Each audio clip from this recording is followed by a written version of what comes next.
قدرمنو اوریدونکو د ژوند د لارې د خپرونې مینوالو السلام علیکم ورحمت الله وبرکاتو.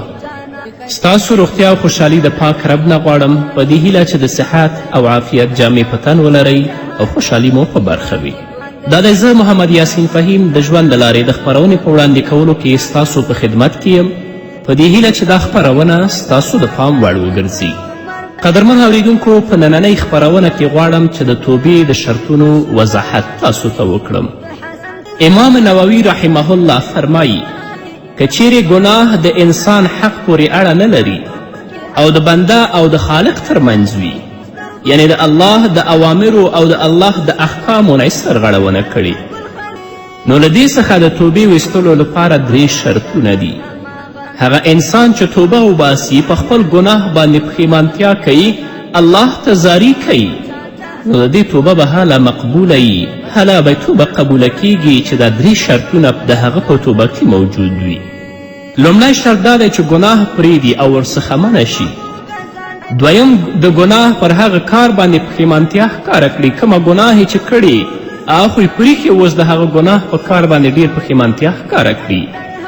دریم دا قصد او اراده وکړي چې هغې ګناه ته به بیا هیڅکله نه راګرځم او هغه ګناه به نه کوم. که چیرې له دې شرطونو څخه کوم شرط پوره نشي نو توبه یې صحیح او مقبوله نه ده.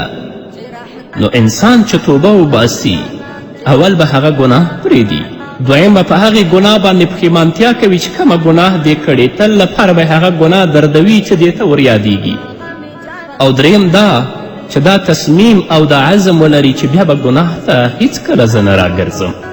او که ګناه د انسان د حق پورې تعلق ولري، د چای مال خوړلی، د چای غیبت کړی، د چای تهمت کړی، چاته شکنځل کړي، څوک یې ناحقه وهلي دي، نو د بخښنې او محوه کولو لپاره یې 4 شرطونه دي. 3 شرطونه ده چې دا کار به پرېږدي، په خپل کار باندې به پښیمانتیا کوي او بیا به تصمیم نیسي چې دا کار نه کوم. 4م شرط یې دا دی چې د هغه انسان نه به معافي غواړي. که د هغه انسان حق مال او یا د مال په څیر ورکولو کوم بل شی وي نو هغه د هغه ته وسپاري، او که پر چا یې تهمت لګولی، د چا یې غیبت کړی وي، نو ځان دې ورته حواله کړي تر څو چې د تهمت کولو حد پرې جاري شي، او یا د غیبت په باره کې دې د هغه انسان نه معافي وغواړي. هغه انسان چې د چا تهمت کړی وي، د چای غیبت کړی وي، د چای مال خوړلی وي، چاته شکنځل کړي وي، څوک یې وهلي، څوک یې سپک کړي، که 100 توبې وباسي توبه یې نه قبلیږي تر څو چې هغه انسان معاف نه کړي، نو مسلمان دپاره دا پکار ده چې د هغه نه معافي او بخښنه وغواړي. د توبې اول شرط ګناه پرېښودل ول، دا ځکه چې د ګناه د کولو سره توبه ویستل ناممکن دي، او د ګناه پرېښودل به په زړه، ژبه او عمل ټولو سره وي، ځکه چې یوازې پر ژبه باندې بخښنه غوښتل چې د زړه له کومې نه وي مجرد ادعا کول دي، په خولې باندې توبه نه، بلکې چې توبه وباسي هغه به د زړه نه په ژبه او په عمل په ټولو سره وي، چې په ژبه باندې به وایي او په زړه کې به هغه ته یقیني دا خبره به د زړه راوباسي چې زه دا ګناه نه کوم، او عملا به هم هغه پرېږدي. ځکه رسول الله صلی الله علیه وسلم فرمایي ویل للذین یصرون علی ما فعلوا وهم یعلمون. رسول الله ویلي تباهي ده هغو کسانو ته چې هغوی همیشهوالی کوي سره د پوهې پر هغو بدو کارونو چې دوی کړي دي. بد کار باندې ښه پوهیږي چې دا کار خو بد دی، موسیقي اوریدل بد کار دی، خلکو ته بد رد ویل بد کار دی، تهمت کول، غیبت کول بد کار دی، د چا سپکوالی بد کار دی، په دې ټولو پوهیږي او سره د دې هم د دې خپلو کارونو ته ادامه ورکوي. نو رسول الله ویلي چې داسې کسانو ته د تباهي چې په خپل په بدو پوهیږي او بیا سره د دې هم په هغه باندې همیشه والی کوي. نو دغسې توبه او بخښنه غوښتل چې په خولې وباسي نور نه، دغسې توبه او بخښنه غوښتل د دروغجنو خلکو توبه ده. دا توبه الله رب العزت ته مقبوله نه ده، الله به یې رد کوي. نه توبه به د زړه له کومې وباسي، په ژبه باندې به وایي او په عمل کې به د بدو کارونو او د ګناه نه ځان ساتي. د توبې دویم شرط پر ګناه باندې پښیمانتیا وه، پرته له پښیمانتیا چې په ګناه باندې یو انسان پښیمانه نشي هلته توبه نشته، ځکه څوک چې بد کار بد ونه ګڼي او په بد کار باندې پښیمانه نشي، معنا یې دا وي چې پر هغه کار باندې خوښ دی او بیا ورته راتګ کوي، یعنی هغه کار بیا کوي. نو په توبه ویستلو کې پښیمانتیا خورا ډیر ضروری ده. نو ځکه خو په یو روایت کې د پښیمانتیا خاص اهمیت محمد رسول الله صلی الله علیه وسلم بیان کړی چې هغه کې فرمایي الندم توبتون. رسول الله وایي چې خپله پښیمانتیا توبه ده، او په کومه اندازه چې پښیمانتیا او ندامت پر ګناه باندې زیات وي د بخښنې امید یې هم زیات وي. او د پښیمانتیا علامه دا ده چې زړه نرم شي او له سترګو څخه زیاتې اوښکې تویې شي. دا خو پرېږده چې موږ په خپل ګناه باندې پښیمانه شو، له سترګو نه اوښکې تویې کړو، په خپل ګناه باندې لا هم افتخار کوو. نه راشه مخکې د دې نه چې تا ته مرګ راشي، مخکې د دې نه چې تا د قبر په کور کې یوازې پرېږدي، په دنیا کې د چې کوم ګناهونه کړي هغه د الله رب العزت نه بخښنه وغواړه، په خپل ګناه باندې پښیمانه شه او دا عزم او دا تصمیم ولره چې نور به هیڅکله زه ګناه نه کوم.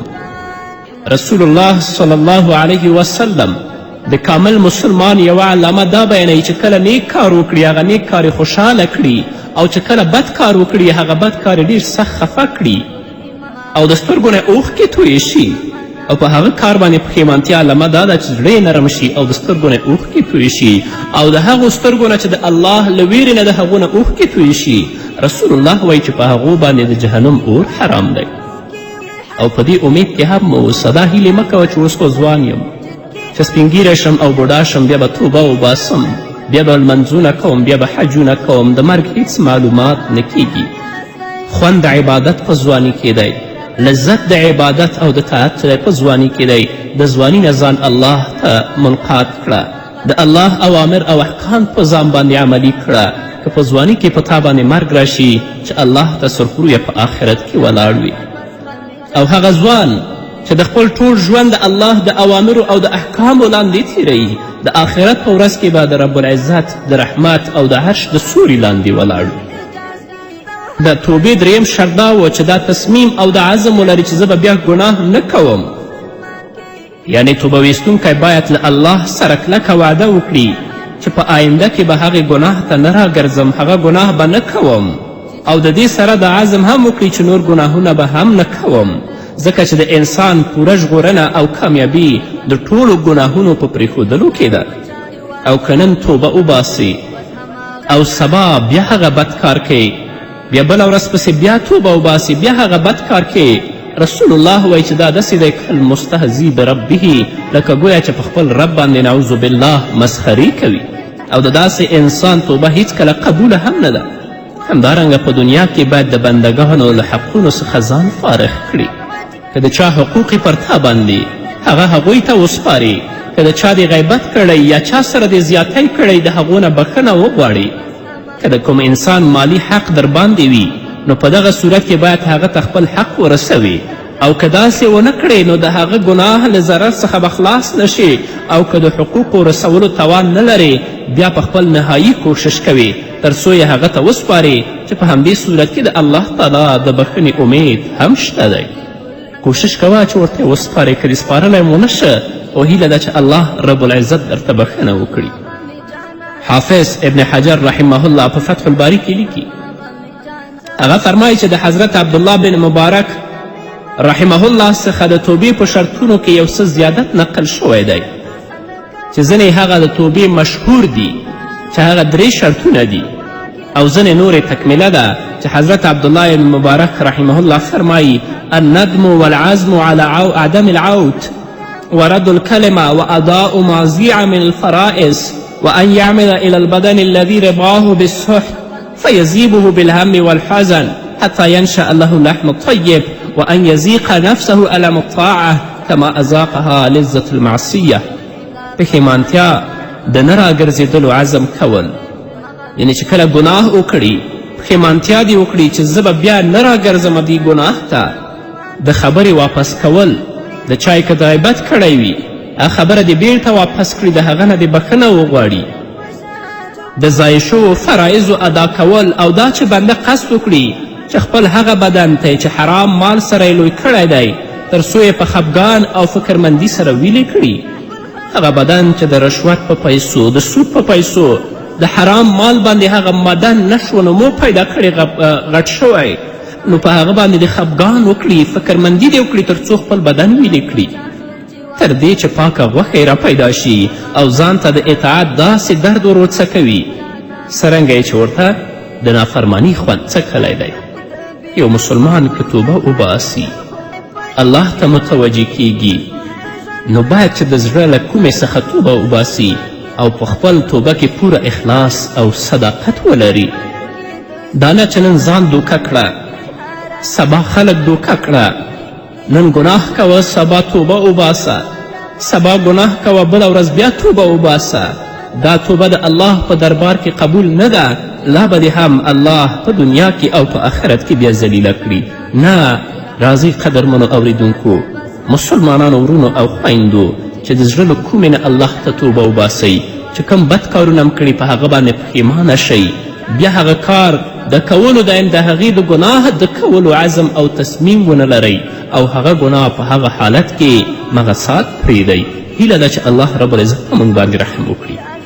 رسول الله صلی الله علیه وسلم فرمایي چې باید انسان په خپل ژوندانه کې چې د چا حقوق پر ده باندې وي د هغو د حقوقو نه ځان فارغ کړي، لکه څنګه چې رسول الله صلی الله علیه وسلم فرمایي په چا باندې چې د کوم مسلمان ورور د مظلومیت حق وي د هغه له عزت او یا له بل څه څخه نو نن ورځ په دنیا کې د ځان ورڅخه فارغ کړي، مخکې له دې چې بیا په آخرت کې نه دینار او نه درهم وي، نو که هغه لره کوم نیک عمل وي د هغه د ظلم په اندازه به ورڅخه واخیستل شي او حقدار ته به یې ورکړی شي، او که نیکي نه لري نو د مظلوم بدي به واخیستل شي او پر ده باندې به بار شي، الله به هغه جنت ته ولیږي او دا به جهنم ته ولیږي.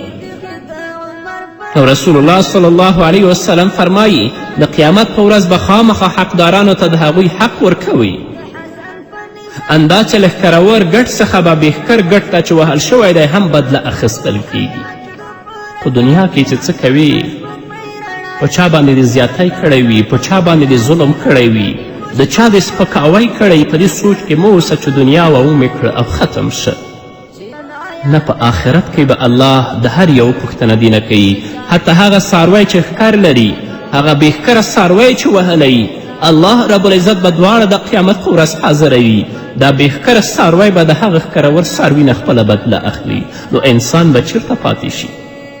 همدارنګه رسول الله صلی الله علیه وسلم صحابو ته فرمایي اتدرون من المفلس؟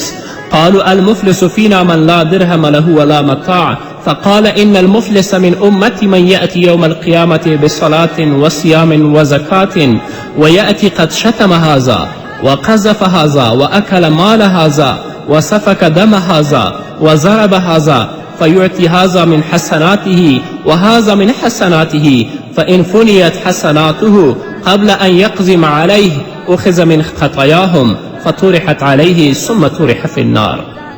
رواه مسلم. رسول الله صلی الله علیه وسلم صحابه کرامو ته وایي آیا تاسې پوهیږئ چې مفلس یعنی نیستمند او تشلاسی څوک دی؟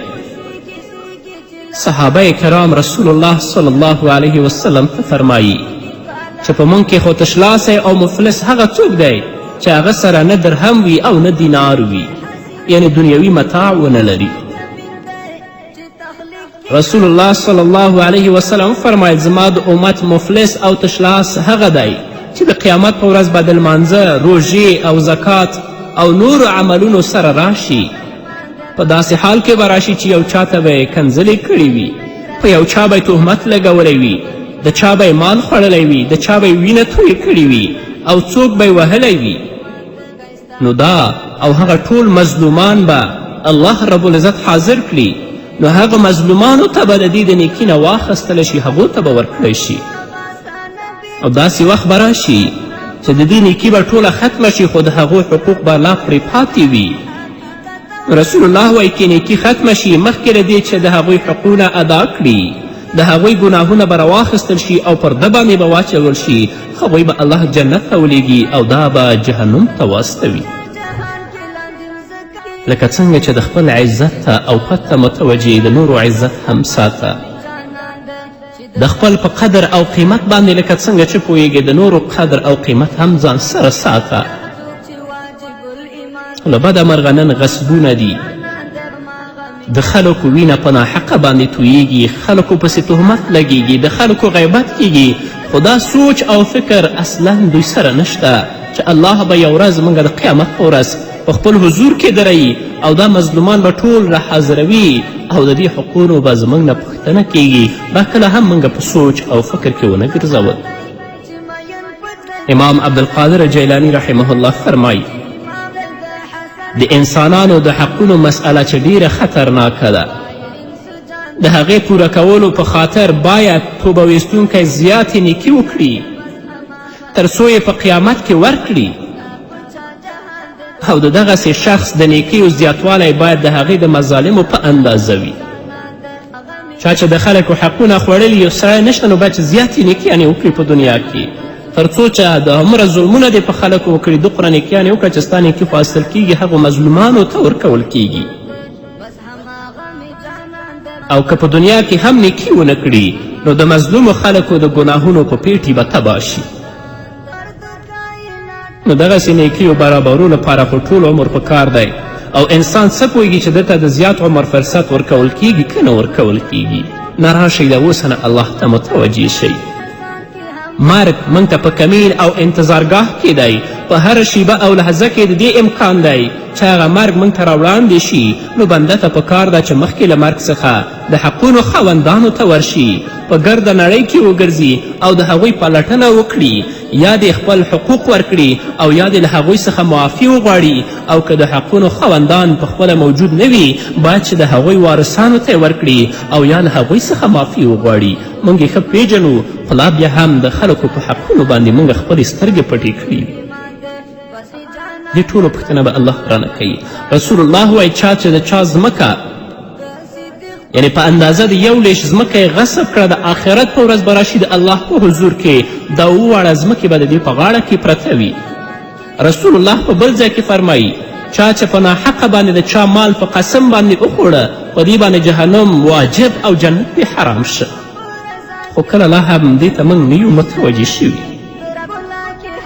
په دې ټولو هلو ځلو کې توبه ویستونکی کله یو پلوه د الله له عذاب څخه ویره لري نو له بله پلوه د هغه د رحمت او مهرباني هیله هم لري او د هغه رضا به غواړي که په دغه وخت کې ورته مرګ راشي الله تعالی به یې دغه هلې ځلې نه ضایع کوي، الله تعالی به هغه ته اجر ورکوي. امام عبدالقادر جیلانی دا خبرې په خپل کتاب الغنیه لطالبي طریق الحق کې لیکلي. دومره هله ځلې چې که توبه وباسې د خلکو حقونه ورسپارې خو د دې هیله هم لره د الله د رحمت او مهرباني هیله هم لره او د هغه رضا به غواړې که په دغه وخت کې تا ته مرګ راشي الله به دې دا هلې ځلې نه ضایع کوي، لکه چې الله فرمایي ومن یخرج من بیته مهاجرا الی الله ورسوله ثم یدرکه الموت فقد وقع اجره علی الله.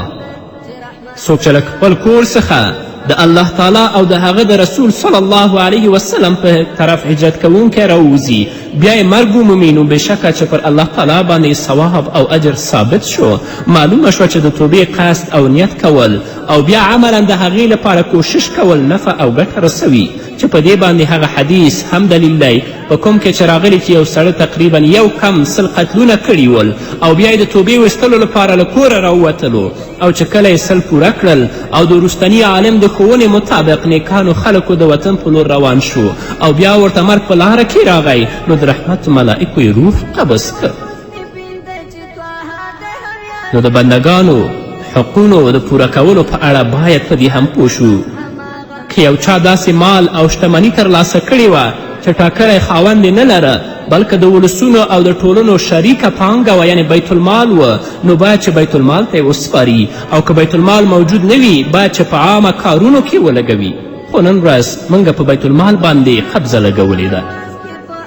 باندې به ایښوده چې د تبې حرارت رسول الله ډېر وه او پیغمبر علیه الصلاة وسلام په دې حالت کې دا خبره کوله لا اله الا الله للموت سکرات. پیغمبر علیه الصلاة وسلام دا کلمه لوستله او دا چې یقینا مرګ ډېر سخت شی دی او مرګ دپاره ډېر سختې سکرې دي. په ځینې کتابونو کې دا لیکي چې په دې وخت کې جبرائیل علیه الصلاة وسلام راځي رسول الله صلی الله علیه وسلم څخه او پیغمبر علیه الصلاة والسلام د خپل په هکله او د خپل د امت په هکله د هغه نه پوښتنه کوي. جبرائیل علیه الصلاة والسلام ورته فرمایي چې یا رسول الله، هغه د رسول الله د ټول ژوند ملګری و چې ټولې ملائکې په آسمانونو کې صف په صف ولاړې دي او ستا د مبارک روح استقبال ته انتظار کوي. او الله رب العزت فرمایي چې ما په ټولو امتونو باندې جنت حرام کړی تر څو چې د محمد رسول الله امت زه جنت ته داخل نه کړم. او رسول الله په دې وخت کې بیا فرمایي الآن طاب قلبي، زما زړه اوس خوشحاله شه. وروسته د هغه نه اسرائیل ته اجازه د قبض روح ورکوي. کله چې پیغمبر علیه الصلاة والسلام د مسواک وهلو نه فارغ شو نو سمدستي یې لاس خپله ګوته پورته کړه، د خپله ګوته یې پورته کړه او د کوټې چت طرف ته یې کتل او شونډې مبارکې خوځولې. نو عایشه رضی الله عنها چې کله غوږ ورته کیښوده نو محمد رسول الله دا خبره کوله: مع الذین انعمت علیهم من النبیین والصدیقین والشهداء والصالحین اللهم اغفر لي وارحمني والحقني بالرفيق الأعلى اللهم رفيق الأعلى اللهم رفيق الأعلى. رسول الله خپله ګوته پورته کړې او د کوټې چت طرف ته ګوري او دا کلمه ویلي چې الله د هغو کسانو سره ما حشر کړه چې تا ورباندې انعام کړی دی چې هغه د پیغمبرانو نه دي او د صدیقینو نه دي، د شهداو او د صالحینو نه دي او هغوی بهترین ملګري دي.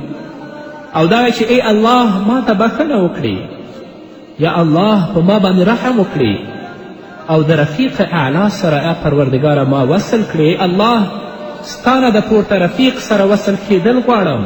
او دا وروستۍ کلمه چې اللهم رفیق الاعلی رسول الله صلی الله علیه وسلم 3 ځلې ولوستله او د دې کلمې په لوستلو سره محمد رسول الله صلی الله علیه وسلم خپل طرف ته راپریوت او د رفیق اعلی سره وصل شو. انا لله و انا الیه راجعون. ځان یې تسلیم کړه. او دا د پیغمبر علیه الصلاة والسلام وفات د دوشنبې په ورځ د څاښت وخت و او د ربیع اول د میاشتې 12مه ورځ وه د هجرت 11 کال و چې مجموع عمر د رسول الله صلی الله علیه وسلم 4 ورځې د پاسه 63 کاله و. کله چې پیغمبر علیه الصلاة والسلام وفات شو او صحابه و کرامو کې رضوان الله تعالی علیهم اجمعین په دوی کې د رسول الله صلی الله علیه وسلم د مرګ آوازه خپره شوه نو په صحابه و کرام باندې غمونه انبار شو. دغه ډیر وحشتناک خبر خپور شو او د مدینې په خلقو د مدینې فضا او اطراف تنګ شو، په هغو باندې ګزاره ګرانه. حضرت انس رضی الله عنه چې د رسول الله صلی الله علیه وسلم خادم و، 10 کاله د پیغمبر علیه الصلاة والسلام خدمت کړی و، هغه وایي د هغې ورځ نه روښانه او ښه ورځ ما نه وه کتلې چې رسول الله مدینې ته راغلی و. د دې ورځې نه روښانه او ښایسته ورځ بله ما نه وه لیدلې او د هغې ورځې نه تیاره او ترخه ورځ ما نه وه لیدلې چې په کومې ورځ باندې محمد رسول الله صلی الله علیه وسلم وفات شو. د دې نه تیاره او ترخه ورځ بله ما نه وه لیدلې. فاطمه رضی الله عنها چې کله د خپل پلار د وفات نه خبریږي نو داسې یا ابطاه حجاب ربا دعاه، ای زما پلاره ای زما پلاره، د هغه چا اجابت تا وکړه چې ته هغه غوښتی وې، پروردګار دې غوښتی وې، د هغې اجابت دی. او داسې ویل یا ابطاه من جنة الفردوس مأواه الى جبرائیل نعناه، ای زما پلاره، ای هغه پلاره چې په جنت الفردوس کې ستا ځای دی، او ای زما پلاره چې ستا د مرګ خبر مونږ ته جبرائیل علیه الصلاة والسلام رسول. او دا شعر یې لوسته: صبت علی مصائب لو انها صبت علی الایام سرن لیالیا. داسې مصیبتونه په ما باندې پریوتل، فاطمة زهرا فرمایي داسې مصیبتونه په ما باندې انبار شول که دا غمونه او مصیبتونه په ورځو باندې راغلي وی نو دا ورځې به شپې ګرځېدلې وې. او فاطمة زهرا رضی الله عنها خپل پلار په فراق او په غم کې جاړي. عمر بن خطاب رضی الله عنه ودرېدو په داسې حال کې چې په دې خبره پریشانه شوی و او وی ویل چې څه کسان منافقان دا ګمان کوي چې محمد رسول الله وفات شوی. نه، رسول الله نه دی وفات، هغه د خپل رب طرف ته تللی دی، لکه څنګه چې موسی علیه الصلاة والسلام خپل رب طرف ته تللی و او قوم دا ویلي چې موسی علیه الصلاة والسلام مړ دی، لکن هغه بیرته خپل قوم ته راغی او په الله قسم دی چې خامخا به رسول الله واپس کیږي. او عمر فاروق دا ویل چې زه به د خلکو سرونه او پښې لاسونه پرې کړم څوک چې دا ګمان وکړي چې محمد رسول الله وفات دی. حضرت عمر رضی الله عنه خپل عادي حالت نه وتلی، لیکن ابابکر صدیق رضی الله تعالی عنه د خپل ځای نه راغی، په اس باندې سور و، چې کله کوز شو جومات ته ورننوته او د خلکو سره هیڅ خبرې ونه کړه تر دې چې د عایشې کور ته داخل شو او رسول الله صلی الله علیه وسلم طرف ته ورغی او پیغمبر علیه الصلاة والسلام په هدي جامو کې نغښتی و. بیا یې د هغه مبارک مخ لوڅ کړه او ورباندې ورټیټ شه محمد رسول الله ښکل کړو او ابابکر صدیق جړلې او دا یې ویل چې بأبي انت و امي لا یجمع علیک موتتین اما الموتة التي کتبت علیک مقدمتها. زما مور و پلار دې د ستا نه زار شي، په تا باندې دوه مرګه نه یو ځای کیږي. الله رب العزت په تا باندې دوه مرګه نه راولي. هغه مرګ چې ستا لپاره مقرر شوی و هغه تا تیر مخکې دی. ابابکر صدیق راووته او عمر د خلکو سره خبرې کولې. ابوبکر ورته ویلې چې ته کښېنه ای عمر. خو عمر نه کښېناسته. ټول خلک ابوبکر رضی الله تعالی عنه ته متوجه شول او عمر یې پرېښود. ابابکر رضی الله عنه خطبه وروسته او دا یې وفرمیل چې چا چې ستاسو نه د محمد عبادت کولو نو محمد وفات شو، او چا چې د الله عبادت کولو نو هغه ژوندی دی او نه مړ کیږي. دا آیت یې ولوستو وما محمد الا رسول قد خلت من قبله الرسل فإن مات أو قتل انقلبتم على أعقابكم ومن ينقلب على عقبه فلن يضر الله شيئا ومن ينقلب على عقبيه فلن يضر الله شيئا وسيجزي الله الشاکرین. نه دی محمد مګر یو رسول دی د الله، نو که دا مړ شي او یا دا شهید کړی شي آیا نو تاسو به واپس شي په خپل پوندو باندې کفر ته؟ او هر څوک چې بیرته وګرځېده په خپل پوندو کفر ته نو الله رب العزت ته هیڅ ضرر نشي رسولی، الله ته تاوان نشي رسولی، او الله به ډېر زر پاداش او اجر ورکړي هغه چا ته چې هغوی شاکرین او شکرګزار دي. ابن عباس رضی الله تعالی عنه فرمایي په الله قسم لکه خلکو چې دا آیت د سره اورېدلی نه و، گویا چې په دې آیت باندې بلکل پوهېدلي نه و چې الله دا آیت نازل کړی، مګر چې کله ابابکر صدیق رضی الله عنه دا آیت ولوستلو نو ټول خلقو د ده نه زده کړ. بیا هر څوک په چوپه باندې ودرېدل او دا آیت به یې لوستلو. حضرت بلال رضی الله تعالی عنه چې کله رسول الله وفات شد څه موده په مدینه کې و، نور د مدینې ژوند پرې تنګ شو، مدینه یې پرېښودله. د رسول الله په فراق کې ژوند نشو کولی، په مدینه کې لاړه شام ته. یوه شپه یې پیغمبر علیه الصلاة والسلام په خوب کې ولید چې ورته فرمایي بلاله آیا موږ دې په مدینې منوره کې یوازې پرېښودلو؟ چې کله بلال دا خوب ویني په هره حصه د شپې چې دا سرلوڅې او پښېلوڅې مدینې طرف ته رامنډې وهي او جاړي. چې کله مدینې منورې ته رارسیږي د رسول الله صلی الله علیه وسلم مبارکې روضې خواته ورځي او محمد رسول الله باندې درود وایي او هغه ته دعاګانې کوي او جاړي. چې کله د مدینې خلک د بلال د راتګ نه خبرېږي نو ټول رامنډې وهي بلال طرف ته او بلال ته وایي چې ته به بیا هم نن په مسجد نبوي کې آذان کوې لکه څنګه چې محمد رسول الله صلی الله علیه وسلم په مدینه کې و او تا به آذان کوه. اما بلال وایي چې زه نشم کولی، چې کله به ما آذان کوه نو محمد رسول الله به زما خوا کې و، اوس هغه زما په خوا کې نشته، زه به څنګه آذان وکړم؟ لکن د مدینې منورې خلک حسن او حسین په حضرت بلال رضی الله عنه باندې ډېر باعث کیږي. حضرت بلال آذان شروع کړي، چې کله د آذان نعره پورته کوي الله اکبر وایي ټول مدینه په زلزله راځي، ښځې او نر ماشومان بوډاګان ټول مسجد نبوي ته منډې وهي، د رسول الله یاد د هغو په زړونو کې راځي. اما حضرت بلال رضی الله عنه د ډېره غمه آذان نشي پوره کولی. په صحابهو باندې غمونه انبار ول، دردېدل او کړېدل د رسول الله په فراق کې ژوند کوه. خو لیکن ابابکر صدیق رضی الله تعالی عنه خلکو ته تسلیت ورکوي، هغوی ته تا توصیه کوي چې ستاسې رب ژوندی دی، آیا چې پیغمبر مړ شي تاسې بیرته کفر ته رجوع کوئ. او هغه آیت چې مخکې ما نولوستلو تاسو ته هغه آیت مسلمانانو ته لولي چې په هغو باندې هغوی د خپل تسل کوي. ابن مصیب رضی الله عنه فرمایي چې حضرت عمر رضی الله عنه وویل چې په الله قسم دی بل څه نه مګر دا چې ما د ابابکر صدیق رضی الله عنه نه واورېدل چې دا آیت یې ولوستو داسې وټکول شوم چې په خپلو پښو باندې نور نشم ټینګېدلی نو ځمکې ته ښکته شوم او پوه شوم چې محمد رسول الله وفات شوی دی نور نه وم پوه حضرت عمر ولې قدرمنو اورېدونکو د خپرونې دې وخت کې راځو لنډېدنې ته د مې نه وروسته زموږ خپرونه دوام لري په دې هیله تاسې هم زموږ ملتیا وکړئ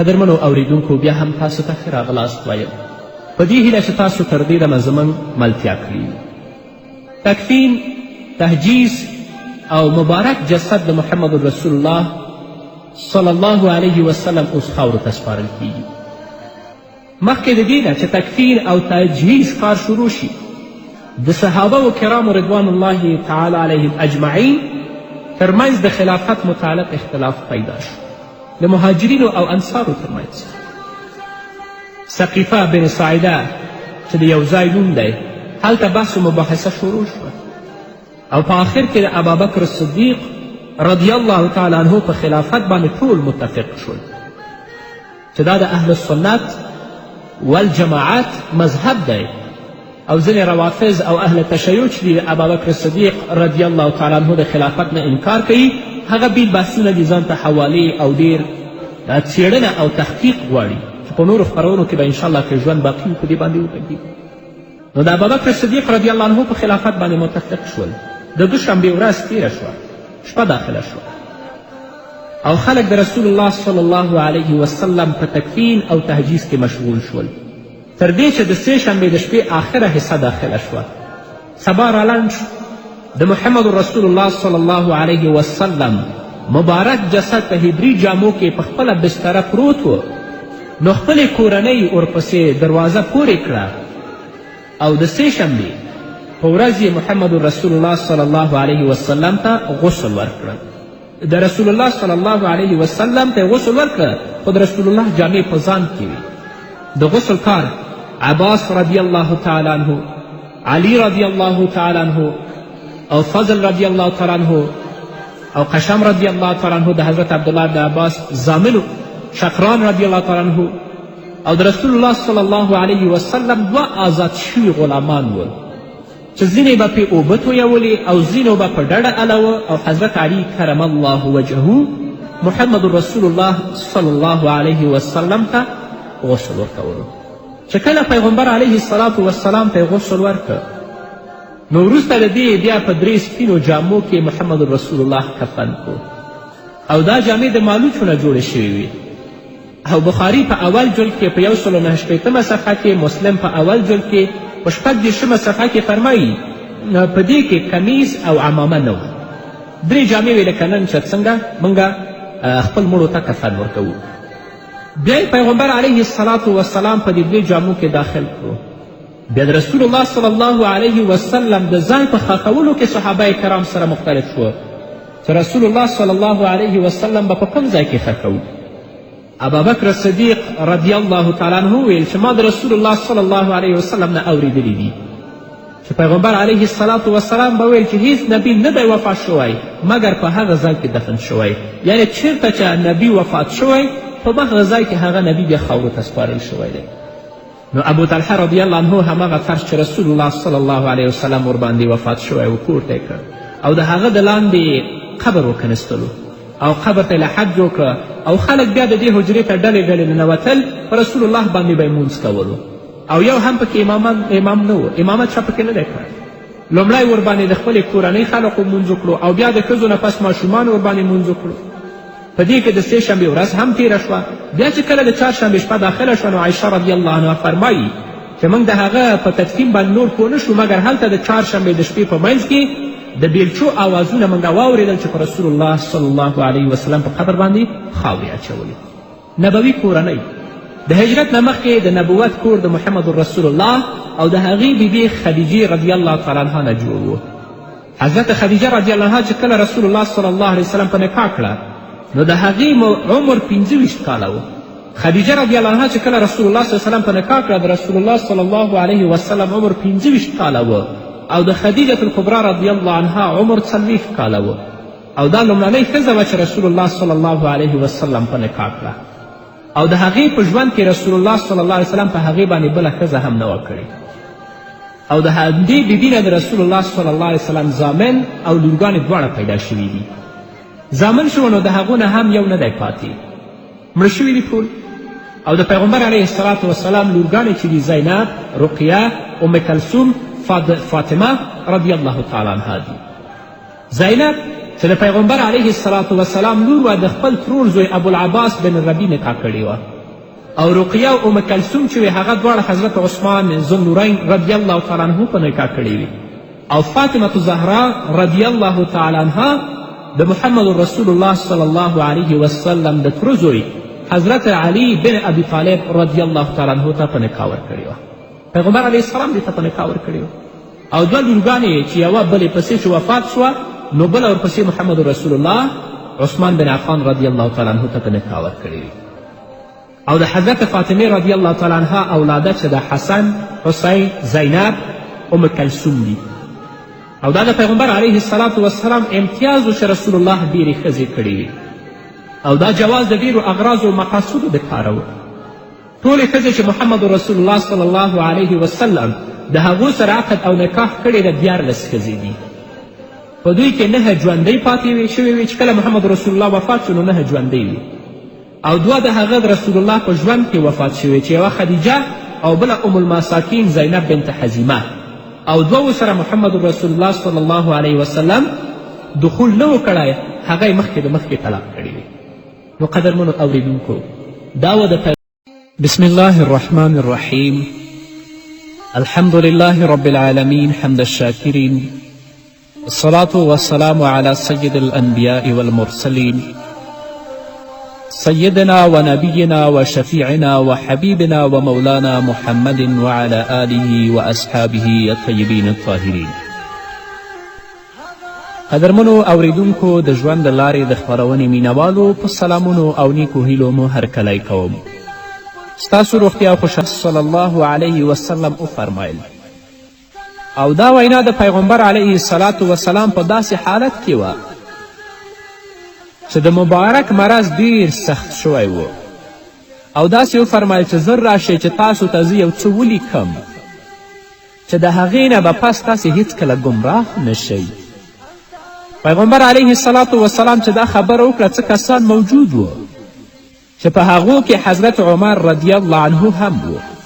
نو حضرت عمر رضی الله عنه وویلې چې په رسول الله صلی الله علیه وسلم باندې اوس مرض غلبه کړې ده، نو تاسو سره قرآن موجود دی.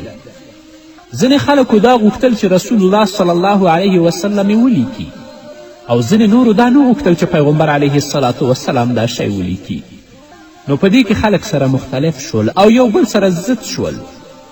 نو چې کله پیغمبر علیه الصلاة وسلام دا شور واوریده نو محمد رسول الله وفرمیل چې زما نه زر پاڅئ لاړ شئ. خو هغه خبرې چې پیغمبر علیه الصلاة وسلام کړې وې هغه د 3 کارونو متعلق وې. یوه خبره د پیغمبر علیه الصلاة وسلام دا وه چې تاسې د جزیرة العرب نه یهود او نصارا وشړئ، یعنې مشرکان وباسئ د دې.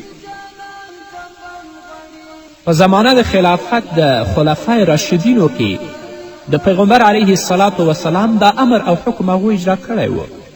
لکن له بده مرغه په اسلامي ټولنو کې داسې کسان حاکمان شو چې هغوی د یهودو او د نصاراو غلامي اختیار کړه او د هغو غلامي کړې په غاړه او په غوږونو کې واچولې چې تر نن ورځه پورې هم په جزیرة العرب کې یهود و نصارا او مشرکان او د اسلام دښمنان شتون لري. او دویمه خبره د پیغمبر علیه الصلاة وسلام دا وه چې تاسې ته چې کوم قومونه راځي د هغو نمایندګان یا استازي تاسې سره راځي تاسو هغو سره ډېر ښه سلوک کوئ، یعنې د هغو ډېر ښه استقبال کوئ، ښه لمانځنه کوئ، لکه څنګه به چې ما رخصتول په هماغه شانې تاسې هم رخصتوئ. دریمه خبره پیغمبر علیه الصلاة وسلام یا داسې کړې وه چې تاسې د الله په کتاب او زما په سنتو باندې منګولې ولګوئ، هیڅکله به ګمراه نشئ. او یا دا ویلي و چې پیغمبر علیه السلام هغه کسان چې د ستاسې د لاسونو لاندې ژوند کوي چې هغه وینځې دي او که ښځې دي تاسو هغو سره ښه سلوک کوئ، هیڅکله هغو سره بد چلند مه کوئ. په کوم کورنۍ کې چې خاوند ژوند کوي باید هغه خپل اولاد سره خپل ښځې سره هغه اخلاق وکړي چې محمد رسول الله صلی الله علیه وسلم موږ ته توصیه کړې ده. لکن له بده مرغه چې نن ورځ موږ د اسلامي اخلاقو نه ډېر زیات لرې یو. الله دې په موږ باندې رحم وکړي. هغه کورنۍ کې چې پلار ښه اخلاق ولري، مور ښه اخلاق ولري، پلار د ښځې سره، ښځه د خاوند سره ښه اخلاق وکړي، نو د هغو اولاد به د هغه نه رنګ واخلي. او چې هغو کې اسلامي اخلاق موجود نه وي نو اولاد به خامخا او ضرور فاسد الاخلاق جوړیږي. الله دې په موږ باندې رحم وکړي. د پیغمبر علیه الصلاة وسلام مرض ډیر سخت شو او تر دې ورځې پورې رسول الله صلی الله علیه وسلم خلکو ته ټول منځونه کړي وو. د پنجشنبې ورځ د وفات نه 4 ورځې مخکې په دې ورځې هم رسول الله خلکو ته د ماښام لمونځ ورکړ او د سورت مرسلات سورت رسول الله صلی الله علیه وسلم په دې مانځه کې ولستو. چې کله د ماسخوتن مانځه وخت راغی د پنجشنبې په ورځ د پیغمبر علیه الصلاة وسلام مرض نور هم سخت شو چې پیغمبر علیه الصلاة وسلام د مبارک حجرې نه جومات ته نشو تللی. حضرت بیبي عایشه رضی الله عنها فرمایي چې رسول الله صلی الله علیه وسلم وفرمایه چې آیا خلکو مونځ کړی او که نه دی کړی؟ موږ پیغمبر علیه الصلاة وسلام ته ویلې نه یا رسول الله مونځ یې نه دی کړی، هغوی ستا په انتظار دي.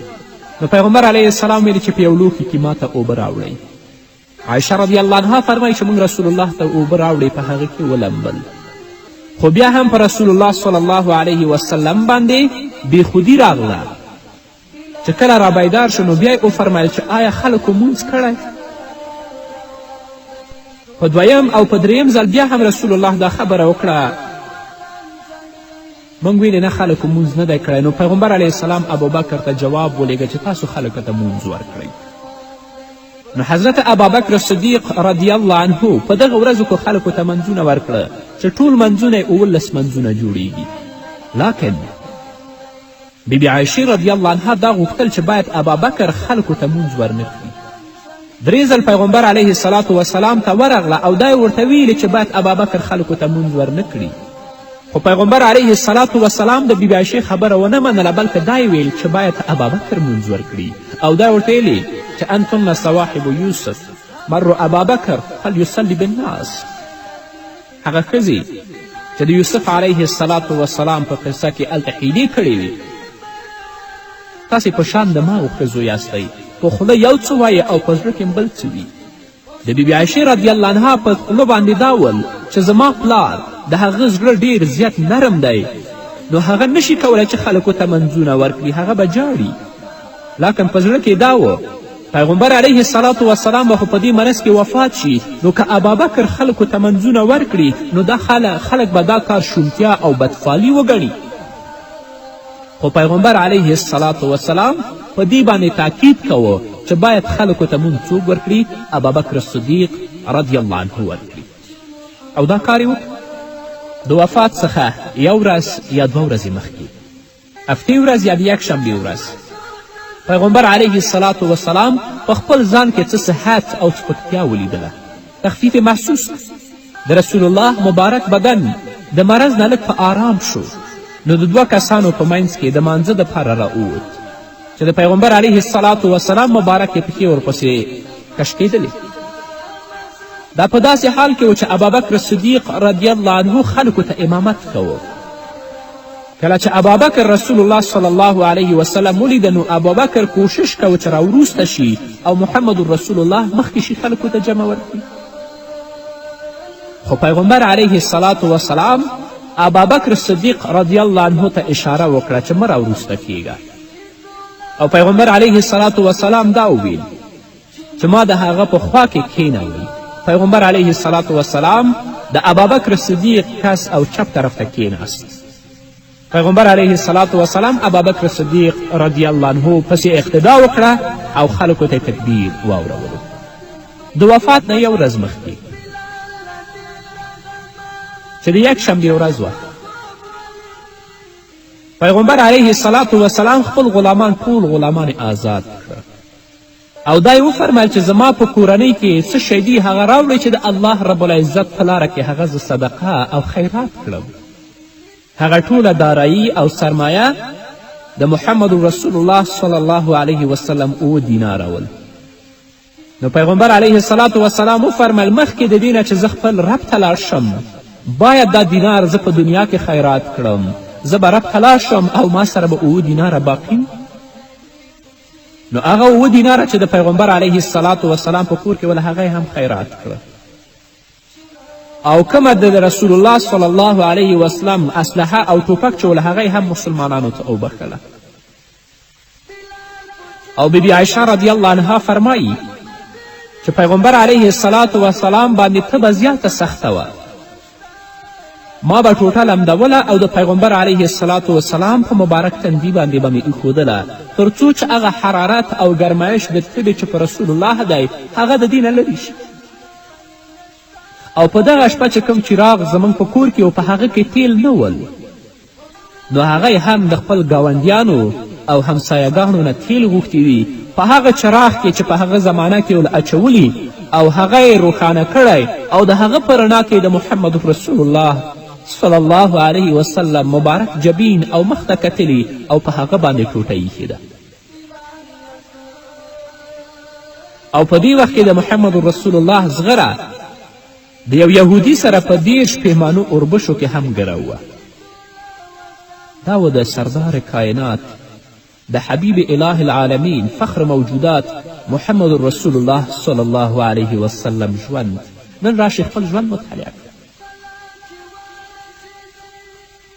په دنیا کې چې کله خپل ژوند تیروو تل لپاره په دې تلاش کې چې پیسې وګټو که هغه حرام یا که حلالي دا تفکیک او دا تمیز موږ سره نشته. او حال دا چې محمد رسول الله فرمایلی دي هغه بدن چې د هغه نشو نمو په حرامو پیسو باندې وشي په هغه باندې جنت حرام او جهنم پې واجب ده.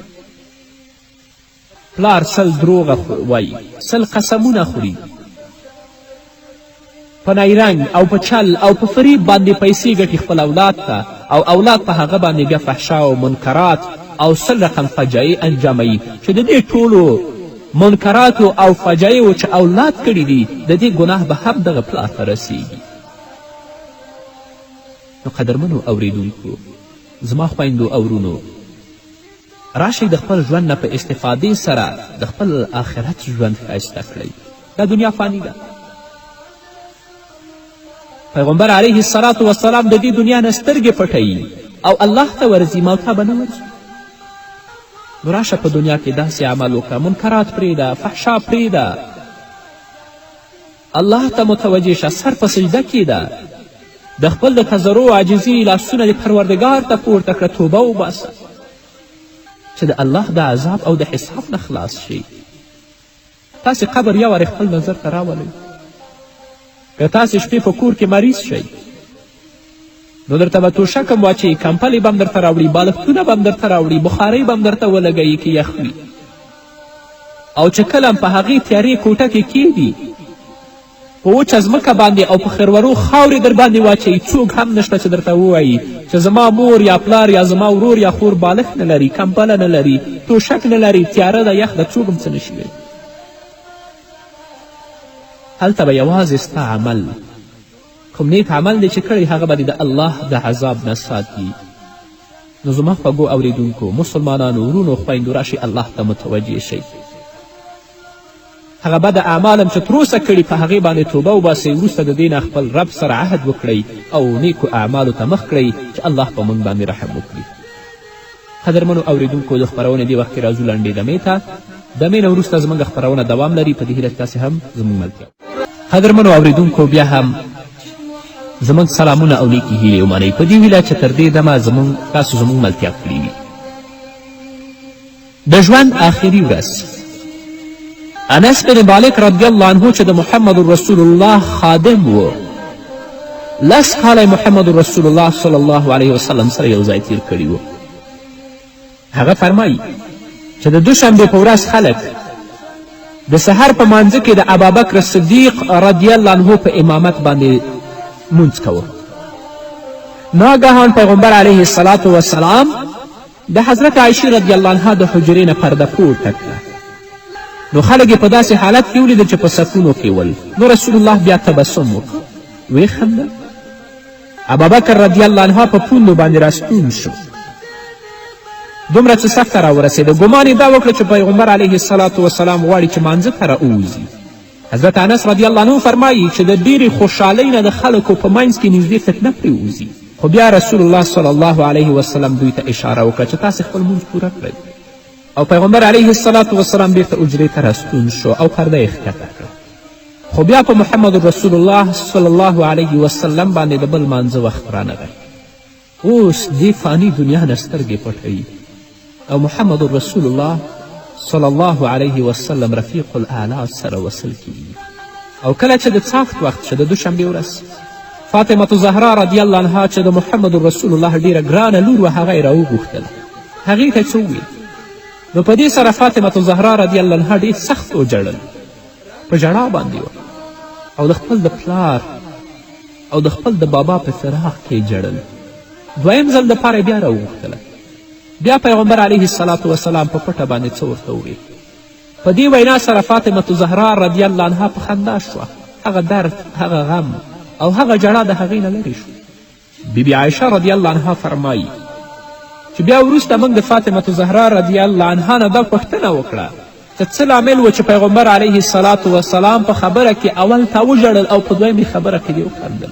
فاطمة زهرا فرمایي چې په اوله خبره کې پیغمبر علیه الصلاة وسلام ما ته دا وویل چې زه به په دې مرض کې وفات کیږم، نو ما ډېر سخت وژړل. او په دویمه خبره کې دا راته ویل چې زما د کورنۍ به اول هغه څوک چې ما پسې راځي هغه به ته یعنې ته به وفات کیږي. نو په دې خبره باندې ما وخندل او خوشحاله شوم. او پیغمبر علیه الصلاة وسلام فاطمة زهرا ته د دې خبرې زیری هم ورکړی و چې ته به د ټولو ښځو یعنې د ټول عالم د ښځو سرداره یې په جنت کې. فاطمة زهرا چې د خپل پلار سخت تکلیف وي نو هغه واکه رباه ای د پلار غمه آواز کوي او جاړي او پلار یې ورته وایي چې نن نه پس به بیا به ستا پلار باندې څه غم او تکلیف نه وي. او بیا یې حسن او حسین راوغوښتل، دواړه یې ښکل کړل او د دواړو متعلق د خیر وصیت وکړل. او بیا یې ټولې بیبیانې راوغوښتلې، هغو ته یې وعظ و نصیحت وکړه. او د محمد رسول الله صلی الله علیه وسلم مرض لا پسې هم سختېده او د هغو زهرو تاثیر چې په خیبر کې محمد رسول الله خوړلي ول هغه په رسول الله باندې ښکاره کېده. تر دې چې پیغمبر علیه الصلاة وسلام به ویل چې ای عایشې همیشه یم زه چې د هغه طعام درد محسوسوم، هغه طعام چې ما په خیبر کې خوړلی و. او محمد رسول الله فرمایي دا هماغه وخت دی اوس چې زه فکر کوم گویا چې زما د ملا مرګ د هغه زهرو د وجې نه پرې کیږي. د هغو زهرو درد رسول الله احساسوي. او پیغمبر علیه الصلاة وسلام خلکو ته وصیت کوي او فرمایي چې الصلاة والصلاة وما ملکت ایمانکم، تاسو د مانځه اهتمام کوئ، د هغه چا د حقوقو پوره خیال ساتئ چې ستاسو ښي لاسونه مالکان شوي لکه ښځې، غلامان یا داسې نورې خبرې محمد رسول الله د احتضار او زنکدن وخت. نن ورځ د روح ورکولو وخت شروع شو. نو بیا بیبي عایشې رضی الله عنها محمد رسول الله خپل ځان ته تکیه کړو او هغه به په دې باندې ویاړېدله او ویل به چې الله دې چې د الله رب العزت د نعمتونو نه په ما باندې یو نعمت دا دی چې محمد رسول الله زما په کور کې وفات شو او زما د وار او د نوبت په ورځ باندې وفات شو او زما د مرۍ او د لمنې ترمنځ وفات شو. ځکه د محمد رسول الله صلی الله علیه وسلم د مرګ په وخت کې زما او د هغه لاړې هم سره یو ځای ګډې شولې. عبدالرحمن بن ابي بکر چې د بیبي عایشې ننوځي وجود د عبدالرحمن بن ابي بکر په لاس کې مسواک دی.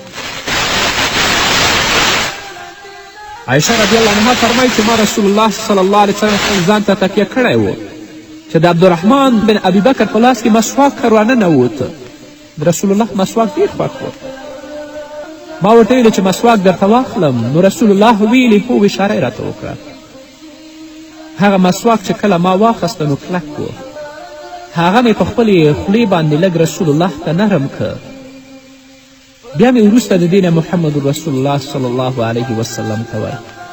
نو د رب العزت د نعمتونو نه په ما باندې دا نعمت هم دی. رسول الله زما په کور کې زما په حجره کې وفات شه، زما د وار په ورځ باندې وفات شو، او په داسې حال کې چې د رسول الله مبارک سر زما په سینې باندې ایښی وفات شو. او دا نعمت هم چې زما او د محمد رسول الله صلی الله علیه وسلم مبارکې لاړې په آخر کې بیا هم سره یو ځای شوې. لکن هغه درد او غم دی چې په بیبیانو او په مسلمانانو او په خصوصا په ځانګړې توګه په فاطمة زهرا باندې تیریږي. نو قدرمنو اوریدونکو، په نورو خپرونو کې بیا په دې باندې وغږیږو چې د رسول الله وفات څنګه وشو او په صحابه و کرامو باندې څنګه غمونه انبار شو، په فاطمة زهرا باندې څنګه غمونه انبار شو. انشاءالله که ژوند باقي و په نورو خپرونو کې به په دې باندې وغږیږو. نو قدرمنو اوریدونکو، دا به زموږ نننۍ خپرونه چې ستاسو درانه حضور ته وړاندې کړه. تر بلې خپرونې پورې چې زه بیا هم ستاسې درانه حضور ته حاضرېږم، تاسو ټول په پاک رب سپارم. پاتې ژوند او پاتې ورځ م نیکمرغه. پاک الله مو. بسم الله الرحمن الرحیم. الحمد لله رب العالمين حمد الشاكرين، الصلاة والسلام على سيد الأنبياء والمرسلين سيدنا ونبينا وشفيعنا وحبيبنا ومولانا محمد وعلى آله وأصحابه الطيبين الطاهرين. قدرمنو اوریدونکو، د ژوند د لارې د خپرونې مینوالو په سلامونو او نیکو هیلو مه هرکلی کوم. ستاسو د روغتیا او خوشحالي په هیله دا دی زه محمد یاسین فهیم د ژوند د لارې د خپرونې په وړاندې کولو کې ستاسې په خدمت کې یم، په دې هیله چې دا خپرونه ستاسو د پام وړ وګرځي. قدرمنو اوریدونکو، زموږ نننۍ خپرونې موضوع ځانګړې شوې د محمد رسول الله صلی الله علیه وسلم وفات یعنی آخري شیبې د ژوند ته. انشاءالله په دې هکله به تاسو سره په څو خپرونو کې زه اوسم او تاسو ته به زه پوره معلومات درکړم.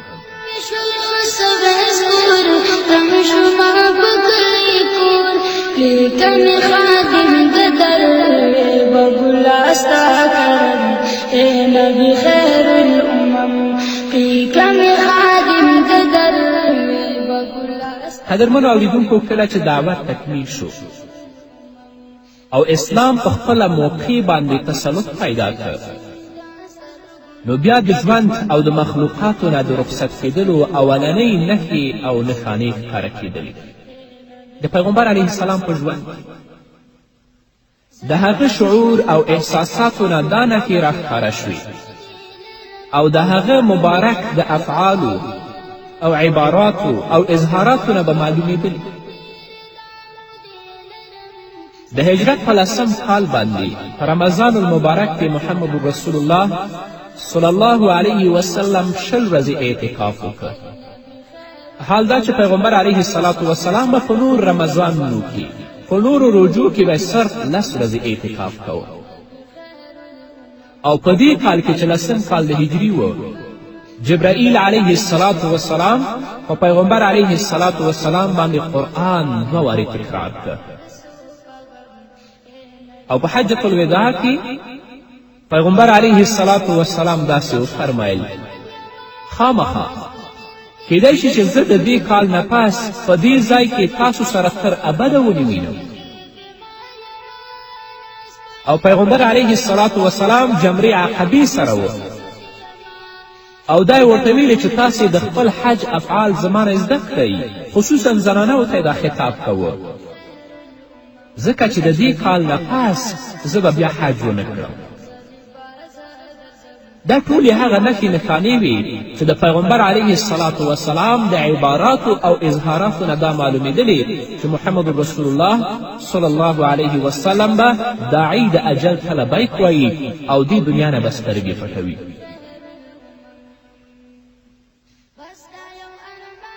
او د تشریق په ورځو کې په پیغمبر علیه الصلاة وسلام باندې سورة نصر هم نازل شو. اذا جاء نصر الله والفتح، دا صورت هم پیغمبر علیه الصلاة وسلام باندې نازل شو چې په دې صورت کې هم د محمد رسول الله صلی الله علیه وسلم وفات ته اشاره ده او پیغمبر علیه الصلاة والسلام څه وایي؟ انی فرضتکم و انی شهید علیکم و انی والله لانظر الی حوض الان. حدیث ډیر لوی دی چې صحیح بخاري په دویم جلد په 582 صفحه کې ذکر کړی دی. هغه فرمایي چې زه ستاسو د قافلې په مخ کې تلونکی یم، یعنې ستاسې نه زه مخکې یم او یقینا زه په تاسو باندې ګواه یم او خامخا په الله قسم چې زه همدا اوس خپل حوض وینم چې حوض کوثر دی. او پیغمبر علیه السلام فرمایي چې ما ته راکړي شوي دي هغه کلیانې د خزانو د ځمکې یا کلیانې د ځمکې. او پیغمبر علیه الصلاة والسلام فرمایي چې قسم په خدای چې زه په دې باندې ویره نه لرم چې وروسته زما نه تاسې مشرکین شئ، بلکې ویره را سره په دې ده چې تاسې به یو بل سره په دنیا باندې مسابقه او رغبت کوئ او تاسې به د الله رب العزت دین پرېږدئ، په فساد او په فحشا او په منکراتو کې به گیر شئ. کله چې پیغمبر علیه الصلاة والسلام راځي مدینې منورې ته، نو بیا پیغمبر علیه الصلاة والسلام د شپې په نیمه حصه کې جنت البقیع ته ورځي. دا هغه هدیره او مقبره ده چې د مسجد نبوي په خوا کې ده، چې د مسجد نبوي جنوب ته واقع ده، چې تقریبا 10,000 صحابه کرام هلته دفن دي. پیغمبر علیه الصلاة والسلام بقیع ته ورغی او هلته یې د بقیع د مړو لپاره بخښنه وغوښتله. او پیغمبر علیه الصلاة والسلام داسې وفرمیل چې سلام دې په تاسې باندې ای د قبرونو خاوندانو، او دا زیری هم ورکړه چې خامخا موږ او تاسې یو ځای کیدونکي یو. او دا یې ورته وفرمیل قبرو خاوندانو ته هغه حالت چې تاسو پکې سهار کړو او کوم حالت چې تاسو اوس پکې یاستئ دا حالت به تاسو ته مبارک وي، او خلقو چې کوم حالت سهار کړی دی نو هغوی ته دې هم مبارک وي.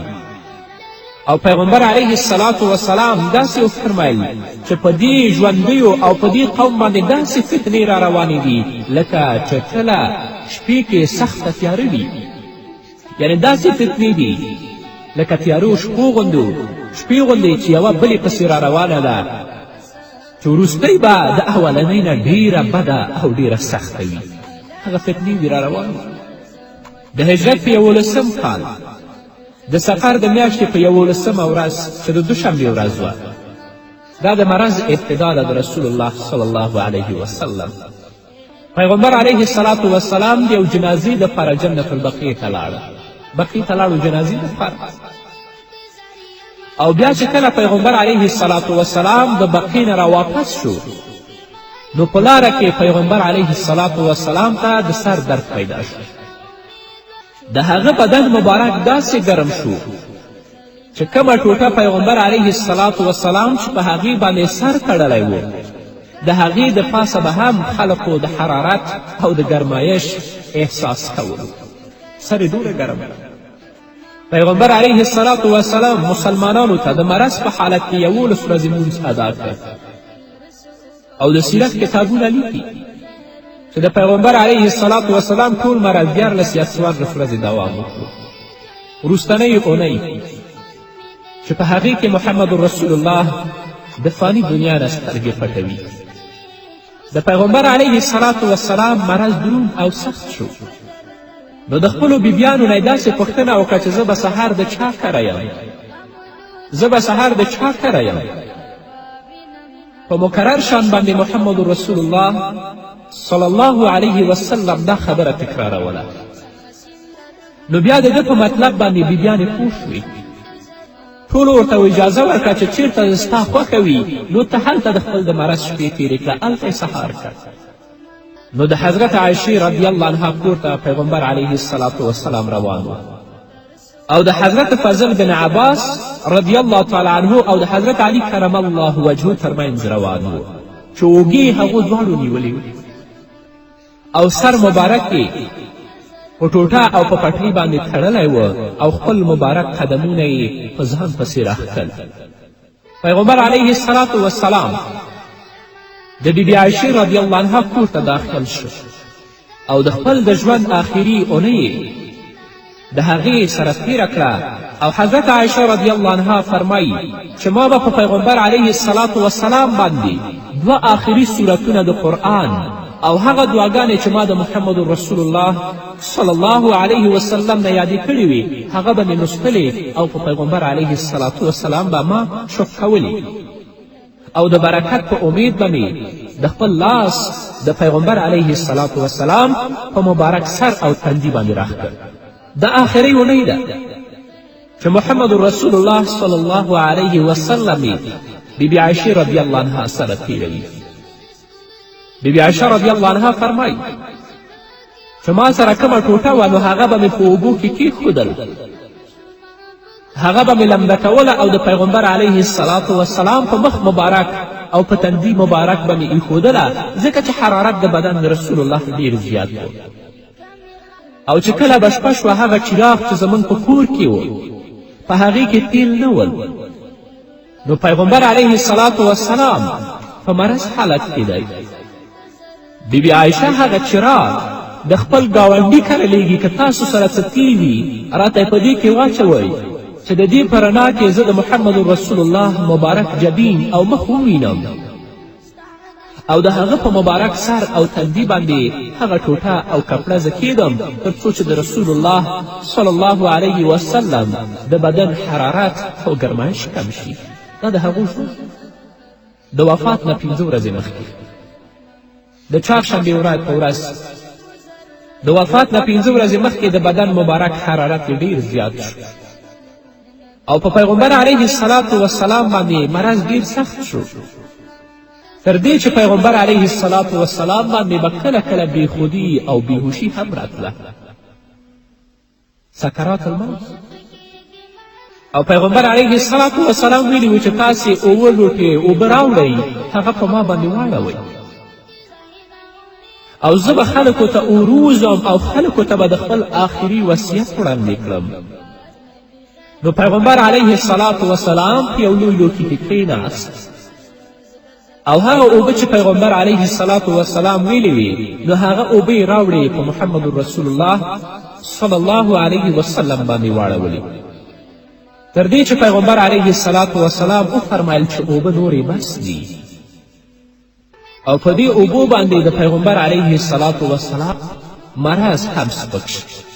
بیبي عایشې رضی الله عنها دا به ځان لپاره ویاړ او افتخار ګڼه چې پیغمبر علیه الصلاة والسلام د خپل د ژوند آخري شیبې زما په کوټه کې تېرې کړلې او دا به هم ځان لپاره ویاړ ګڼلو چې کله پیغمبر علیه الصلاة والسلام د زنکدن په حالت کې و نو د هغه مبارک سر زما په سینه باندې ایښی و چې کله به پیغمبر علیه الصلاة والسلام ما ته کتل او کله به آسمان طرف ته کتل. بیبي عایشه رضی الله عنها به تل لپاره په دې باندې ویاړېدله او هغه د زړه مینه او محبت چې پیغمبر علیه الصلاة والسلام بیبي عایشې رضی الله عنها سره و نورو سره نه و نو ځکه به بیبیانو ته دا ویلې چې زه به سهار د چا کره یم او زه به سهار د چا کره یم. د رسول الله هیله او امید هم دا و چې د خپل د ژوند آخري شیبې هغه د بیبي عایشې رضی الله عنها کره تېرې کړي او همداسې شو چې پیغمبر علیه الصلاة والسلام هلته سترګې پټې کړې او هماغه ځای کې خاورو ته وسپارل شو. نو پیغمبر علیه الصلاة والسلام سر مبارک یې تړلی و هغه اوبې چې پرې واچولې د رسول الله مرض هم کم شو د کوره راووت او لاړه مسجد نبوي ته هلته په منبر باندې کښېناستلو او پیغمبر علیه الصلاة والسلام خلکو ته ډېره عجیبه خطبه ولوستله چې خلک ټولو جنګ او پیغمبر علیه الصلاة والسلام داسې لعنت الله علی اليهود والنصارى اتخذوا قبور انبیائهم مساجد یا په بل روایت کې قاتل الله اليهود والنصارى اتخذوا قبور انبیائهم مساجد. لعنت دې په یهودو نصاراو باندې ځکه چې دوی د خپل د انبیاو قبرونه جوماتونه جوړ کړل هلته یې سجدې کولې او هلته یې لمونځونه کول. قدرمنو اورېدونکو د خپرونې په دې وخت کې راځو لنډې دمې ته د دمې نه وروسته راځو بیا هم خپرونې ته په دې هیله چې تاسې هم زموږ ملتیا وکړو. قدرمنو اورېدونکو بیا هم تاسې ته ښه راغلاست وایم په دې هیله چې تر دې دمه تاسې زموږ ملتیا کړې وي. نو پیغمبر علیه الصلاة والسلام خلکو ته وصیت کوي، په منبر باندې ناست دی او دا ورته فرمایي چې لا تتخذوا قبري وثنا یعبد. تاسې وروسته زما نه چې کله زه وفات کیږم نو زما قبر نه بت مه جوړوئ چې د هغې عبادت وکړئ یا د هغې عبادت وکړی شي. نن د بده مرغه چیرته چې زیارتونه دي، چیرته چې مقبرې دي، هلته یې ځایونه جوړ کړي او خلک پکې جمع کوي او هلته یې منځونه شروع کړي. او حال دا چې رسول الله صلی الله علیه وسلم په خپل مبارکو لارښوونو کې د دې نه ډېره سخته نهیې فرمایلې ده. نو پیغمبر علیه الصلاة والسلام صحابه کرامو ته وایي چې زما د رخصت کېدلو وخت له تاسو نه ډېر زیات نږدې شوی دی. که په چا باندې زما د طرفه زیادت شوی وي نو هغه دې راشي زما نه د خپل قصاص واخلي په دنیا کې. او که د چا سپکاوی ما په دنیا کې کړی وي، یعنې د چا عزت ما اخیستی وي، من کنتو شتمت له عرضا فهذا عرضنا، که د چا عزت مونږ اخیستی وي نو هغه دې راشي چې زه په دنیا کې هغه ته قصاص ورکړم، هغه دې خپل بدله مانه په دنیا کې واخلي، زه آخرت کې د الله په حضور باندې بیا ځواب نشم ویلی. دا د پیغمبر علیه الصلاة والسلام مبارک ژوند و. د سیرت کتابونه لیکي چې پیغمبر علیه الصلاة والسلام دا خبره څو ځلې تکرار کړه، څوک جګ نه شو. په آخر کې یو صحابي ورته پورته شو چې یا رسول الله صلی الله علیه وسلم، کله چې په بدر په غزوه کې تا د مجاهدینو صفونه برابرول، زه د صف نه لږ لرې وم، نو هلته تا زه په نیزه په قمچینې ووهلم په تعظیمې باندې، نور زیادت دې په ما نه دی شو. او یو سړی اوچت شه پیغمبر علیه الصلاة والسلام ته یې وفرمیل چې یا رسول الله زما په تا باندې 3 درهمه قرض دي. نو پیغمبر علیه الصلاة والسلام فضل بن عباس رضی الله عنهما ته وفرمیل چې د دې قرض تاسې ادا کړئ. رسول الله هغه پیسې ورکړې. پیغمبر علیه الصلاة والسلام دې صحابي ته ولاړ دی چې ته راشه خپل قصاص او بدله مانه په دنیا کې واخله. چې ځینې د سیرت کتابونو هغه عکاشه ابن محسن ذکر کړی. پیغمبر علیه الصلاة والسلام تعزینه یو قمچین په لاس کې ورکوي چې د خپل بدله زما نه واخله. د دې نه مخکې بلال لیږي خپل کور ته ته لاړ شه هغه تعزینه راوړه. بلال سر په لاس باندې ږدي او جاړي چې څوک دي چې د محمد رسول الله نه په دنیا کې بدله اخلي.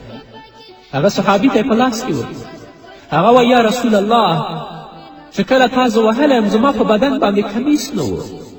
محمد رسول الله صلی الله علیه وسلم کمیس د ځان نه ورته راوباسي. د صحابهو په منځ کې شور او ژړا جوړیږي.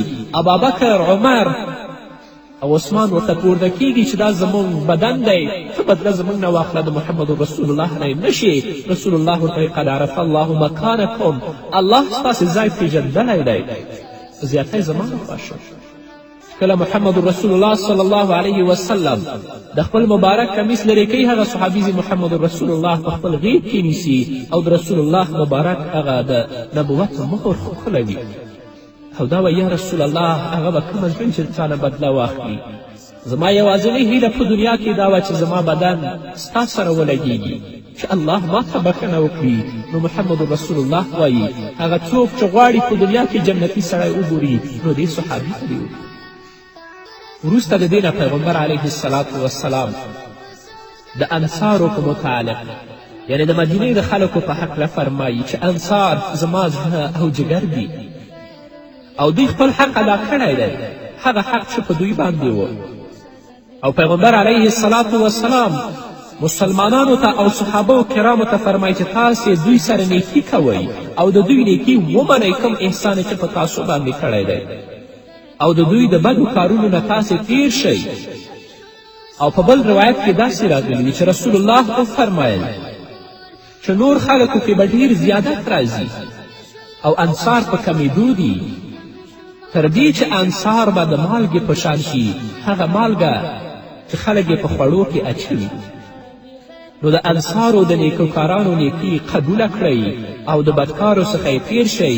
او بیا پیغمبر علیه الصلاة والسلام داسې وفرمیل ان عبدا خیره الله ان یؤتیه الله من زهرة الدنیا ما شاء. یو بنده ته الله اختیار ورکړی چې الله رب العزت به د دنیا د ښایست نه هغه ته وکړي او وبوی چې دا اخلي او که هغه شی اخلي چې الله سره دي. د دې خبرې په اورېدو سره پیغمبر علیه الصلاة والسلام چې دا خبرې وکړې چې ابابکر صدیق رضی الله عنه سخت وژړل او ویلې چې یا رسول الله زموږ پلرونه او میندې دې له ستا نه قربان شي. نورو صحابه کرامو ویل چې پیغمبر علیه الصلاة والسلام په اختیار ورکړی خو ابابکر صدیق ژاړي په دې. ابابکر صدیق په دې باندې پوه چې د محمد رسول الله صلی الله علیه وسلم په دې خبرو کې اشاره ده د رسول الله وفات ته، خو لکه نور صحابه نه چې کله پوه شوه د ابابکر صدیق رضی الله عنه په علمیت باندې او د هغه په صداقت باندې هغو هم تصدیق وکړه. بیا پیغمبر علیه السلام وفرمیل، هغه حدیث دی چې په بخاري او په مشکات کې ذکر دی، رسول الله داسې وفرمیل ان من امن الناس علی فی صحبته و ماله ابو بکر ولو كنت متخذا خلیلا غیر ربی لتخذت ابا بکر خلیلا ولكن اخذ فی الاسلام. یقینا په ټولو خلکو کې ډیر زیات امین ماته ابابکر صدیق دی، هغه په ملګرتیا کې او په مال کې، او د رب نه علاوه که ما خلیل نیولی نو ابوبکر به زما خلیل وی. لکن زما او د ابابکر ترمنځ اسلامي ورورولي ده. د نورو صحابه کرام د ابابکر د عثمان دروازې وي جومات ته. د ابابکر نو رسول الله صلی الله علیه وسلم ویلي چې زما د وفات نه د پس نورې دروازې بندې شي مګر د ابابکر دروازه دې خلاصه وي، هغه دې نه بندي. دا د هغه مینه وه، د هغه اظهار و ابابکر صدیق رضی الله عنه سره. نو قدرمنو اوریدونکو دا وه زموږ نننۍ خپرونه چې په دې ځای کې پای ته رسېږي. په بلې خپرونه کې د وفات نه 4 ورځې مخکې د رسول الله صلی الله علیه وسلم د ژوند آخري شیبې به هم بیا زه تاسو ته وړاندې کړم. نو دا وه زموږ نننۍ خپرونه چې ستاسو درانه حضور ته وړاندې کړه. تر بلې خپرونې پورې چې زه بیا هم ستاسو درانه حضور ته حاضرېږم، تاسو ټول په پاک رب سپارم. پاتې ژوند او پاتې ورځ نیکمرغه. پاک الله مو واچوي. د محمد پر قدم ما ایشود قدم راغلما، د محمد پر قدم ما ایشود د ژوند لار خدایا ومتا ترا روان او دایم. قدرمنو اوریدونکو اوس تاسو پام راړو د الحاج مولوي محمد یاسین فهیم صاحب و عالمانه وینا ته. قدم راغلما خدایا ومتا ترا روان د ژوند لار پخپل همت ما د شاهی سیو کرم ناد کړي، پخپل همت ما د شاهی سیو کرم ناد کړي، پخپل همت ما د شاهی سیو کرم ناد کړي، پخپل همت ما د شاهی سیو کرم ناد کړي. بسم الله الرحمن الرحيم. الحمد لله رب العالمين حمد الشاكرين، الصلاة والسلام على سيد الأنبياء والمرسلين سيدنا ونبينا وشفيعنا ومولانا محمد وعلى آله وأصحابه الطيبين الطاهرين. قدرمنو اوریدونکو د ژوند د لارې د خپرونې مینوالو السلام علیکم ورحمت الله وبرکاتو. ستاسو روغتیا خوشحالي د پاک رب نه غواړم په دې هیله چې د صحت او عافیت جامې په تن ولرئ او خوشحالي مو په برخه وي. دا دی زه محمد یاسین فهیم د ژوند د لارې د خپرونې په وړاندې کولو کې ستاسو په خدمت کې یم. زموږ د نننۍ خپرونې موضوع ده اعتدال، یعنی په هر کار کې منځلاري. اعتدال یو شرعي او عقلي مقصد دی او که څوک نیکمرغه ژوند غواړي نو خپلې هیلې دې په واک کې ولري او په هر حال کې د منځلاري نه کار واخلي. هغه د غصې، او که د نرمي حالت وي همداشان په هر څه کې له کمی او زیاتي نه د ځان وساتي، ځکه عدل دومره اړین څیز دی. دین هم له میزان تلې سره رالیږل شوی دی او دنیوي ژوند پر عدل ولاړ دی. ډېر بېلارې او ستومانه هماغه څوک دي چې په خپلو هیلو او هوس پسې ځغلي او ښه ورته غاړه ایښې وي، ځکه دی هر وخت د حوادثو ښکار شوی وي او د ژوند زاویې ورته تور تم شوي وي. دغه ډول خلک په حقیقت کې په خیالاتو او اوهامو کې ژوند کوي، ان تر دې چې کله داسې فکر کوي ګوندې ټول خلک د ده پر ضد دي. له دې امله یې تل له وسوسو، غمونو او اندېښنو سره کور وي. لکه الله رب العزت فرمایي یحسبون کل صیحة علیهم هم العدو. دوی هر زورور احواس در ځان په ضد ګڼي او دا ګمان کوي چې دا زموږ دښمن دی. نو قدرمنو اوریدونکو، مسلمانانو ورونو او خویندو، ښه په ډاډه ژوند کوئ. هسې اټکلو پیښو ته په خپل ذهن کې ځای مه ورکوئ او د مچ له وزر څخه ځان ته غرونه مه جوړوئ، بلکې له اقتصاد او اعتدال څخه کار واخلئ. د محبت او کرکې په اړه په حدیث شریف کې محمد رسول الله فرمایلی دي چې په دوستي کې ډیر مه خوږیږئ، کیدای شي چې دغه کس سبا ته ستا دښمن شي، او په دښمني کې هم ډیر مه تریخیږئ، ښایي همدغه کس یوه ورځ ستاسو دوست شي. نو له دې امله په هر کار کې انسان ته پکار ده چې هغه اعتدال او د منځلاریتوب نه کار واخلي. لکه الله رب العزت فرمایي عسى الله ان یجعل بینکم وبین الذین عادیتم منهم مودة والله قدیر والله غفور رحیم. الله رب العزت فرمایي لرې نه ده، نږدې ده چې الله یو وخت ستاسې او د هغو خلکو ترمنځ مینه واچوي چې له هغو سره نن تاسې دښمني راخیستې ده. الله غټ قدرت لري او الله غفور رحیم دی. نو که زموږ دوستی ده باید په هغه کې هم د اعتدال نه کار واخلو، که زموږ دښمني ده په هغه کې هم د اعتدال نه کار واخلو. کیدای شي هغه دوست زموږ دښمن شي او هغه دښمن زموږ دوست شي. ځکه په دنیا کې او په ژوند کې غم او اندېښنه مطلوب نه ده، بلکې په ژوند کې نیکمرغه ژوند مطلوب دی. د غم او د اندېښنې داسې څرګندونه چې انسان شرعي پولې ونړوي دا ناروا ده. الله رب العزت په خپل کلام کې همدارنګه محمد رسول الله صلی الله علیه وسلم په خپلو ویناوو کې د غم او د اندېښنې د څرګندونې نه چې هلته شرعي پولې نړوي په سخته توګه نهیې کړې ده، ځکه چې غم او اندېښنې زړه مړاوی کوي او له عبادت نه یې اړوي، وینه سړوي، او غم د بدن لپاره د سرطان په څیر دی. او له دې راز دا دی چې غم انسان بې زوره کوي، له کاره یې وباسي، او شیطان ته تر ټولو خوښ کار دا دی چې انسان اندېښمن کړي، انسان په غم کې واچوي. محمد رسول الله فرمایلی دي چې د هغو چارو او د هغو کارونو نه تاسو ځان وساتئ چې تاسې اندېښمن کوي او تاسو په غم کې اچوي، بلکې له هر کار کې تاسو د اعتدال نه کار واخلئ چې تاسو په غم او اندېښنه کې ونه غورځئ. همدارنګه الله رب العزت فرمایلی ولا تهینوا ولا تحزنوا، بې زړه کیږئ ما، تاسو اندېښمن کیږئ ما. په بل ځای کې الله فرمایي ولا تحزن علیهم، رسول الله ته وایي د دوی پر حال د خپل زړه مه خوره، پرې خفه کیږه ما.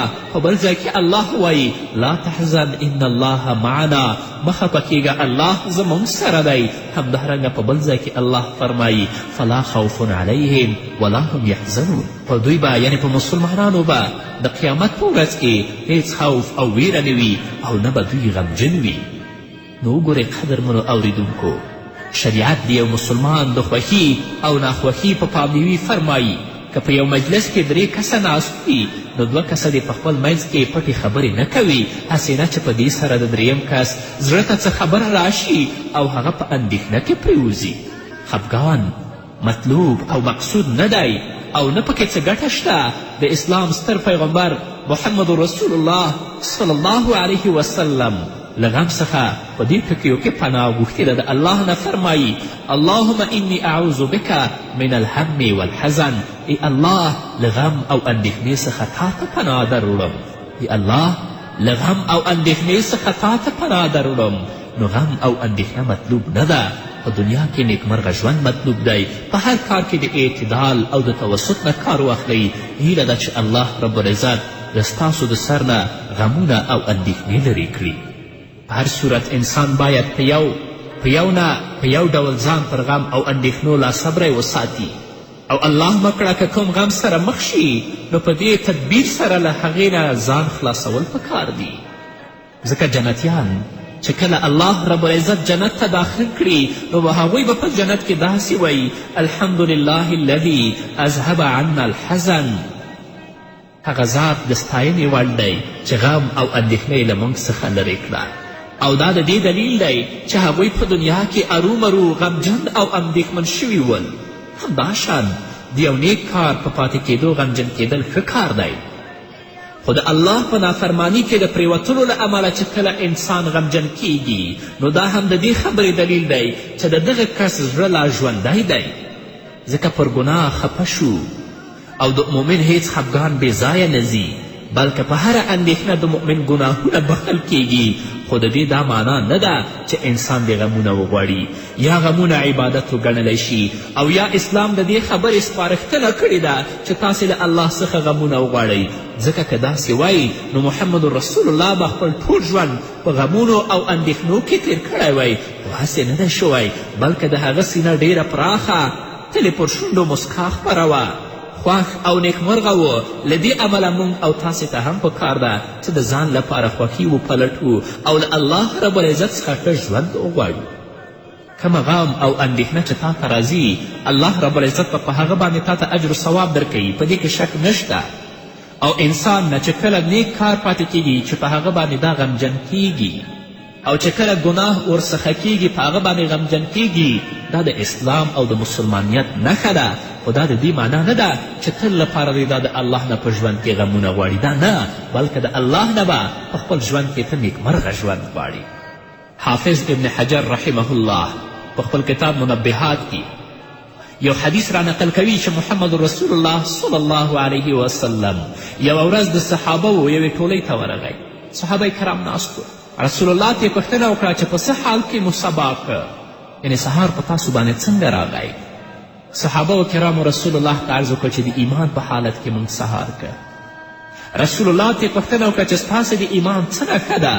صحابه کرامو په ځواب کې ویل زموږ د ایمان نښه دا ده چې موږ په ستونزو صبر کوو او په پراخي کې د الله شکر کوو او د هغه په پریکړه خوښ یو. د دې ځواب په اورېدو سره محمد رسول الله وفرمایل د کعبې په رب مې د قسم وي چې تاسې کلک او رښتیني مؤمنان یاست.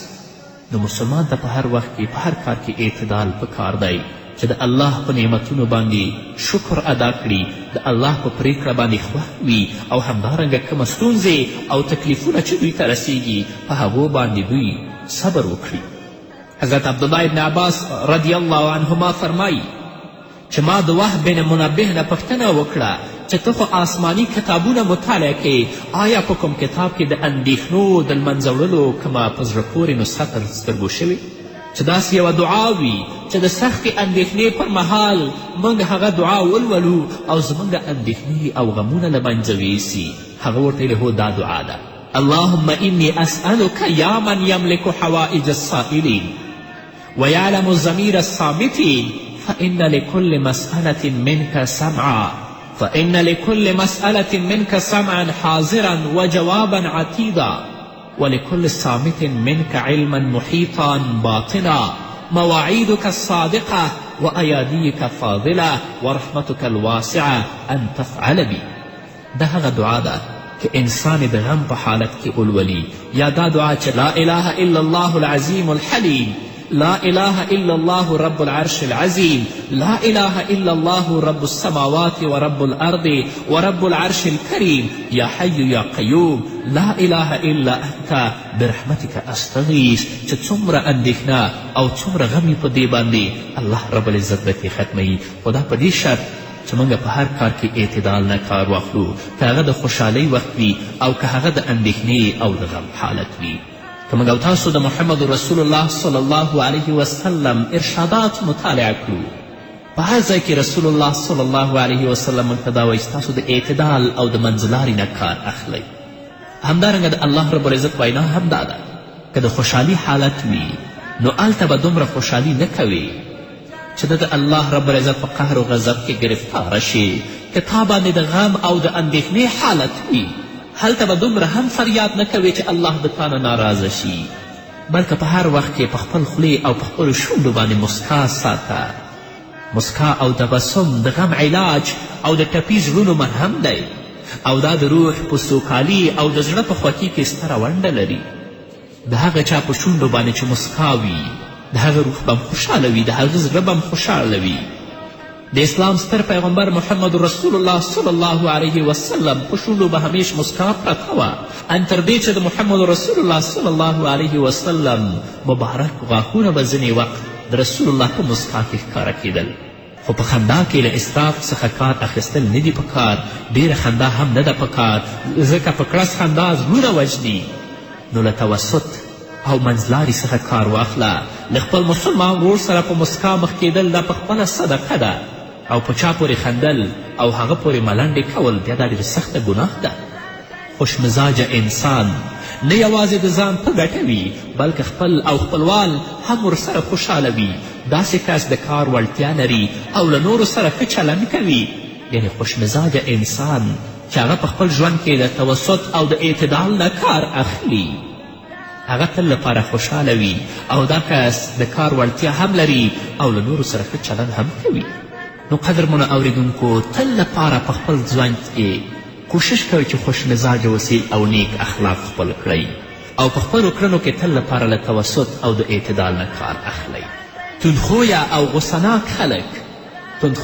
غصناک خلک د دنیا شنه باغونه کله لیدلی شي، ځکه هر انسان د خپل مزاج مطابق دنیا ته ګوري. څوک چې د خپلو خیالاتو او د ښه مزاج لرونکي وي، د ښه مزاج خاوندان وي، نو هغه ته دنیا هم ښکلې او رنګینه ښکاري. خو د دې پر ضد په نړۍ کې داسې خلک هم شته چې په هر څه کې بدمرغي را برسیره کوي، او داسې نیکمرغه خلک هم شته چې په هر څه کې نیکمرغي هغوی پلټي. که یو څوک تل لپاره پردی نیمګړتیاوې پلټي او د هغو په پلټنه کې وي، نو خبره ان تر کنځاوو او نښتې رسیږي، او په همدا شان له یوې وړې خبرې نه د ټول کور سکون اور واخلي.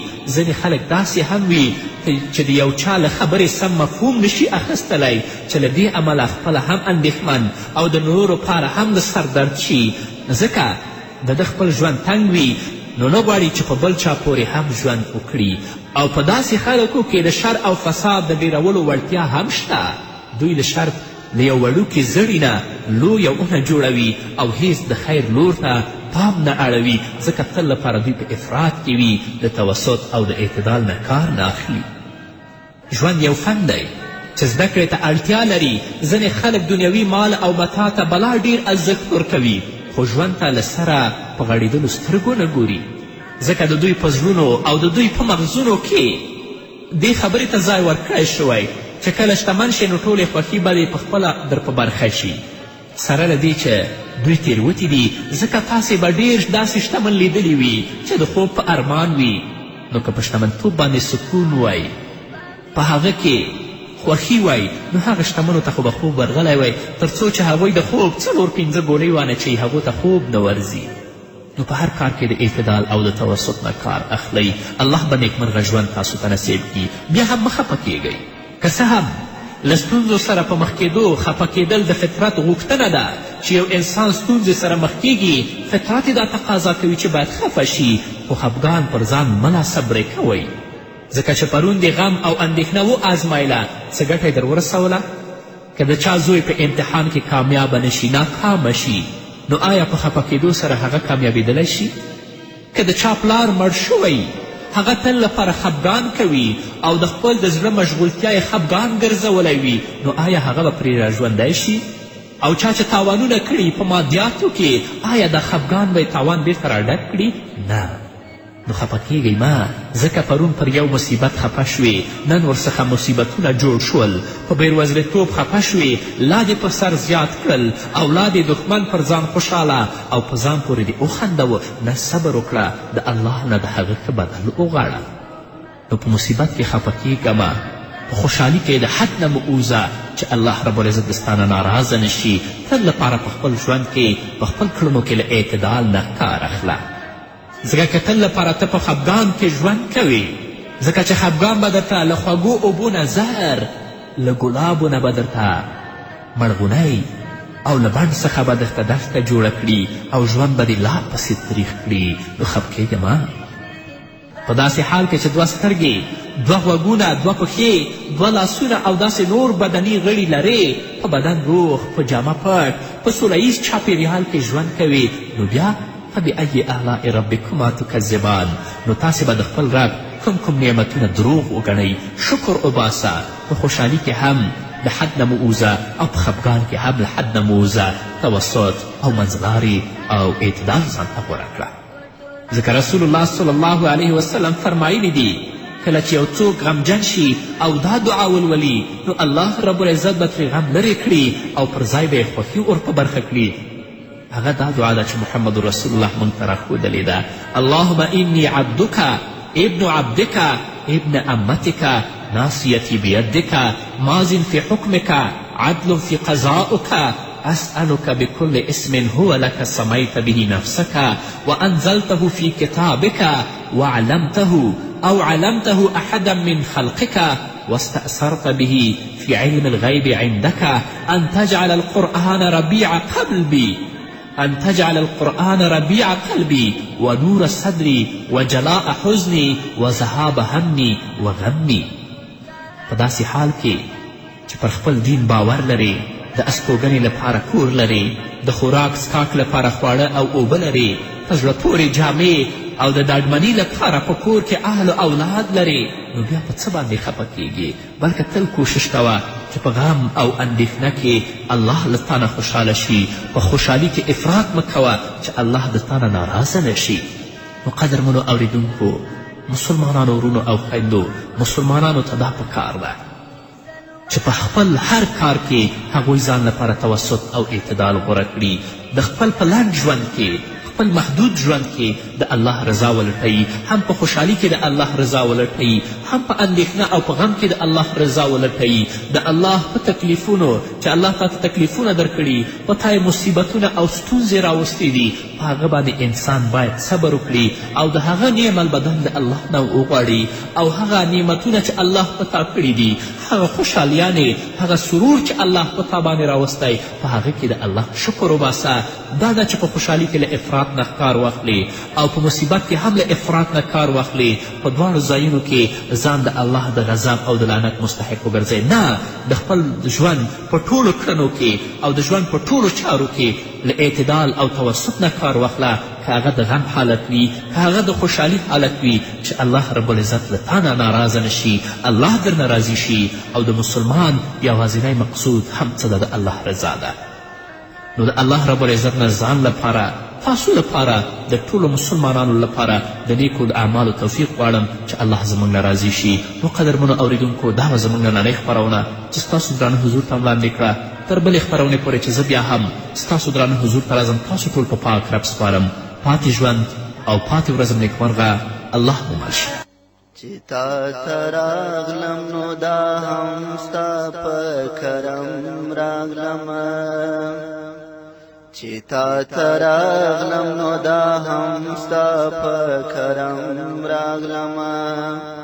خدایا وم تا ته را روان او دا یم سم راغلمه. د محمد پر قدم ما ایشود قدم راغلمه. خدایا وم تا ته را روان او دا یم سم راغلمه.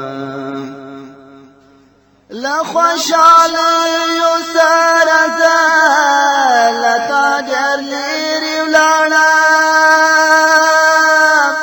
لخوشحالیو سره زه له تا ډېر لرې ولاړم، لخوشحالیو سره زه له تا ډېر لرې ولاړم، لخوشحالیو سره زه له تا ډېر لرې ولاړم. خو بیا چې بېرته را په مخه کړم غم راغلمه، خو بیا چې بیر صلی الله علیه وسلم مبارک ژوند مطالعه کړي او د هغې نه د درس او عبرت واخلي ځکه رسول الله صلی الله علیه وسلم چې په کوچنیوالي او ماشومتوب کې ځان لپاره کومه دنده غوره کړې وه هغه د سوداګري او د تجارت دنده وه د رسول الله صلی الله علیه وسلم پلار حضرت عبدالله هغه هم د تجارت دنده درلودله چې کله شام ته لاړه مدینې منورې کې هغه وفات شه او هلته دفن کړی شو او رسول الله صلی الله علیه وسلم ابو طالب سره هم شام ته د سوداګري او د تجارت لپاره سفرونه کړي دي کله چې ابو طالب سره رسول الله صلی الله علیه وسلم د شام نه بیرته را وګرځېده څه موده وروسته رسول الله صلی الله علیه وسلم د خدیجة الکبرا د مال د خرڅلاو لپاره شام ته تشریف یووړ چې په مخکینیو خپرونو کې تاسې واورېده له هغې وروسته حضرت خدیجې رضی الله تعالی عنها چې لقب یې طاهره وه د امین رسول الله صلی الله علیه وسلم سره نکاح وتړل شوه چې دا د سوداګریز ژوند یو غوره مثال دی د رسول الله صلی الله علیه وسلم د امانتداري او دیانت کاروبار به د شمع په څیر د ټول امت لپاره تر قیامته پورې روښانه او ځلانده وي سبحان الله په اصل کې په سوداګري کې هرومرو انسانان له یو بل سره په راکړه ورکړه کې یو بل ته لاس ورکوي خو د غوره او لوړو اخلاقو دا غوښتنه ده چې معاملات باید له یو بل سره د هندارې په څیر صاف وي او د یو بل په حقوقو باید زیاتی او کمی ونه کړي د نن ورځې کاروباریان او سوداګر رونه دي په کاروبار او سوداګري کې داسې لار غوره کړي چې هر څوک د هغه څخه ډاډه او مطمئن اوسي او هیڅ ډول شکایت ورته رامنځته نه شي سوداګري کې باید له رښتیاوو څخه کار واخیستل شي او خپلې ژمنې باید په پوره ډول سر ته ورسوي د انسانیت په تاریخ کې چې کم امین او صادق سوداګر په عملي توګه د راکړې ورکړې او غوره او بې مثاله بېلګه وړاندې کړې ده هغه یوازې د رسول الله صلی الله علیه وسلم ذات دی رسول الله صلی الله علیه وسلم د نبوت له دروند بار سره سره هم سوداګري پر مخ وړله له زیاتره سوداګرو سره به یې برخه اخیستله خپل ملګري او دوستان به یې تجارت ته هڅول او د سوداګري د اصولو تبلیغ او لارښوونه به یې ورته کوله د هغې فضایل به یې ورته بیانول خو دا خبره په ښه غور واورئ چې رسول الله صلی الله علیه وسلم سوداګري او تجارت د دې لپاره کوه چې د هغه ګټه د الله رب العزت په لاره کې خرج کړي کله به چې رسول الله صلی الله علیه وسلم تشلاسی شو نو بیا به یو شی په ګراو او ګاڼه ورکه او خپله او د نورو خلکو اړتیا به یې پوره کوله څرنګه چې محمد رسول الله صلی الله علیه وسلم سوداګرو لپاره یوه غوره بیلګه او نمونه وه همدارنګې د هغه صحابه کرام هم د هغه په پل قدمونه ایښي ول د هغه نږدې صحابي او د غار ثور ملګری ابابکر صدیق رضی الله تعالی عنه د عربو یو مشهور سوداګر و چې هغه د الله رب العزت په لاره کې په زرګونو درهم مصرف کړي دي د هغه پرهیزګاري ته هیڅوک نشي رسېدلی ابابکر صدیق رضی الله تعالی عنه پخپله فرمایي چې زه د قریشو تر ټولو لوی او شتمن سوداګر وم هغه خپله پانګه دومره د الله رب العزت په لاره کې خرج کړه او اسلام ته دومره تقویت ور په برخه که چې په نړۍ کې ساری نشته دویم خلیفه امیر المؤمنین سیدنا عمر فاروق رضی الله تعالی عنه هم سوداګر و د همدې سوداګري برکت و چې هغه د حضرت علي کرم الله وجهو له لور ام کلثوم رضی الله تعالی عنها سره نکاح وتړله او 40,000 درهم یې ورته مهر وټاکلو د دریم خلیفه امیر المؤمنین حضرت عثمان رضی الله تعالی عنه د غوره سوداګري خو هم کوم ساری نشته د هغه په ګودامونو کې به په زرګونو منه غله خوندي شوې وه یو ځل په سیمه کې قحط راغی او د حضرت عثمان رضی الله تعالی عنه د غلو انبارونه د زرو اوښانو قافله له شامه په لاره کې را روانه وه امیر المؤمنین حضرت عثمان غني رضی الله تعالی عنه ټوله غله د الله رب العزت په لاره کې په غریبانو وویشله او اوښان یې هم د الله رب العزت په لاره کې خیرات کړل سبحان الله دا د رسول الله روزنه او لارښوونه وه چې صحابهو ته الله او د رسول صلی الله علیه وسلم خوښې تر ټولو لوی اسباب وه حضرت عثمان غني رضی الله تعالی عنه د راوما کوهي په 45,000 درهم واخیستله او د مسلمانانو لپاره یې وقف کړه. د دې له امله د هغه لقب غني مشهور شه. حضرت عبدالرحمن بن عوف رضی الله تعالی عنه د خپلې سوداګري په ذریعه اسلام ډېر پیاوړی که. هغه 40,000 نغد دینار، 500 اسونه او 1000 اوښان د اسلام په خپرولو او تبلیغ کې وړاندې کړ. کله چې هغه مدینې منورې ته هجرت وکړ نو ډېر تشلاسی او مفلس و. بیا یې له هغې وروسته په مدینې منوره کې سوداګري پیل کړه او الله رب العزت ورته پکې ډېر برکت واچولو. د حضرت زبیر رضی الله تعالی عنه د سوداګري دا حال و چې د هغه د وفات نه وروسته د هغه نه ډېره پانګه پاتې شوه چې 4 واړه مېرمنو ته یې 11 لکه درهم ورسېدل. حضرت طلحه بن عبیدالله رضی الله تعالی عنه ډېر لوی او د وخت مشهور سوداګر و. د هغه په لنګر کې به هره ورځ د 1000 دینارو غله پخېده او په غریبانو به یې ویشله او داسې نور واقعات هم شته چې ډېره اوږده سلسله لري. نو چا چې د رسول الله صلی الله علیه وسلم په طریقه او د الله رب العزت په احکامو برابره سوداګري وکړه میوه به یې په خپلو سترګو وویني. صحابه و هیڅکله د سوداګري پیسې نه دي پانګه کړي بلکې ټولې به د الله رب العزت په لاره کې خرج کولې. د رسول الله صلی الله علیه وسلم وینا ده چې الله رب العزت چې په ټولو کارونو کې څومره خیر او برکت اچولی دی د هغه 9 برخه یې په سوداګري کې اچولې ده. د دې له امله له سوداګري څخه د قومونو ترمنځ اړیکې ټینګېږي او بیا یې داسې وفرمیل کوم سوداګر او تاجر چې رښتیا ویونکی او امین او امانتدار وي هغه به د قیامت په ورځ د رسولانو، شهیدانو او صالحینو په قطار کې پاڅېږي. د غور کولو ځای دی هغه به کوم مسلمان وي چې د رسول الله صلی الله علیه وسلم دا حدیث مبارک یې اورېدلی وي او بیا یې سوداګري او تجارت ته مخه کړې وي. مزه خو دا ده چې رسول الله صلی الله علیه وسلم د سوداګري د کامیابي او پرمختیا راز په صدق او امانتداري کې ښودلی دی. یو ځل محمد رسول الله صلی الله علیه وسلم یو منډیي او سرای ته تشریف یووړ چې هلته د غلو یو غټ انبار تر سترګو شه. رسول الله صلی الله علیه وسلم د آزموینې لپاره په غله کې لاس مبارک ور دننه که. ویې لیدل چې په منځ کې زیاتې دانې لمدې وې. رسول الله د غلې خاوند له دې کار څخه منع که او توصیه یې ورته وکړه چې داسې ګټه مه کوه چې مسلمانانو ته پکې دوکه وي. یعنې لمدې دانې بېلې خرڅوه او وچې دانې بېلې خرڅوه. او بیا ورته رسول الله داسې وفرمیل من غش فلیس منا، څوک چې یو چاته دوکه ورکوي هغه زما له امت څخه نه دی. همداراز رسول الله صلی الله علیه وسلم د ذخیره کوونکو لپاره داسې توصیه فرمایلې څوک چې تر 40 ورځو پورې خپله غله دانه له دې لپاره خوندي او ذخیره کړي چې زیاته ګټه پرې وکړم نو د ده مال ټوله ګټه حرامه ده. خو دا په هغه وخت کې چې د دې په ذخیره کولو باندې په بازار کې کمبود راځي. اما که د ده په ذخیره کولو باندې په بازار کې په خوراکي توکو کې کمبود نه راځي بیا په دې کې باک نشته. د سوداګري د مال په خرڅلاو کې د دروغو قسمونه خوړل لویه ګناه ده. داسې سړی چې په خپل مال باندې د دروغو قسم خوري رسول الله صلی الله علیه وسلم فرمایي چې الله به د آخرت په ورځ نه ورسره خبرې وکړي او نه به د رحمت په نظر ورته وګوري، نه به یې د ګناه نه پاک کړي، نه به جنت ته داخل شي او د ده لپاره به دردناکی عذاب وي. رسول الله صلی الله علیه وسلم به د حلال رزق د ګټلو دومره ټینګار کوه چې د عبادت څخه به هم ترجیح زیاته ورکوله.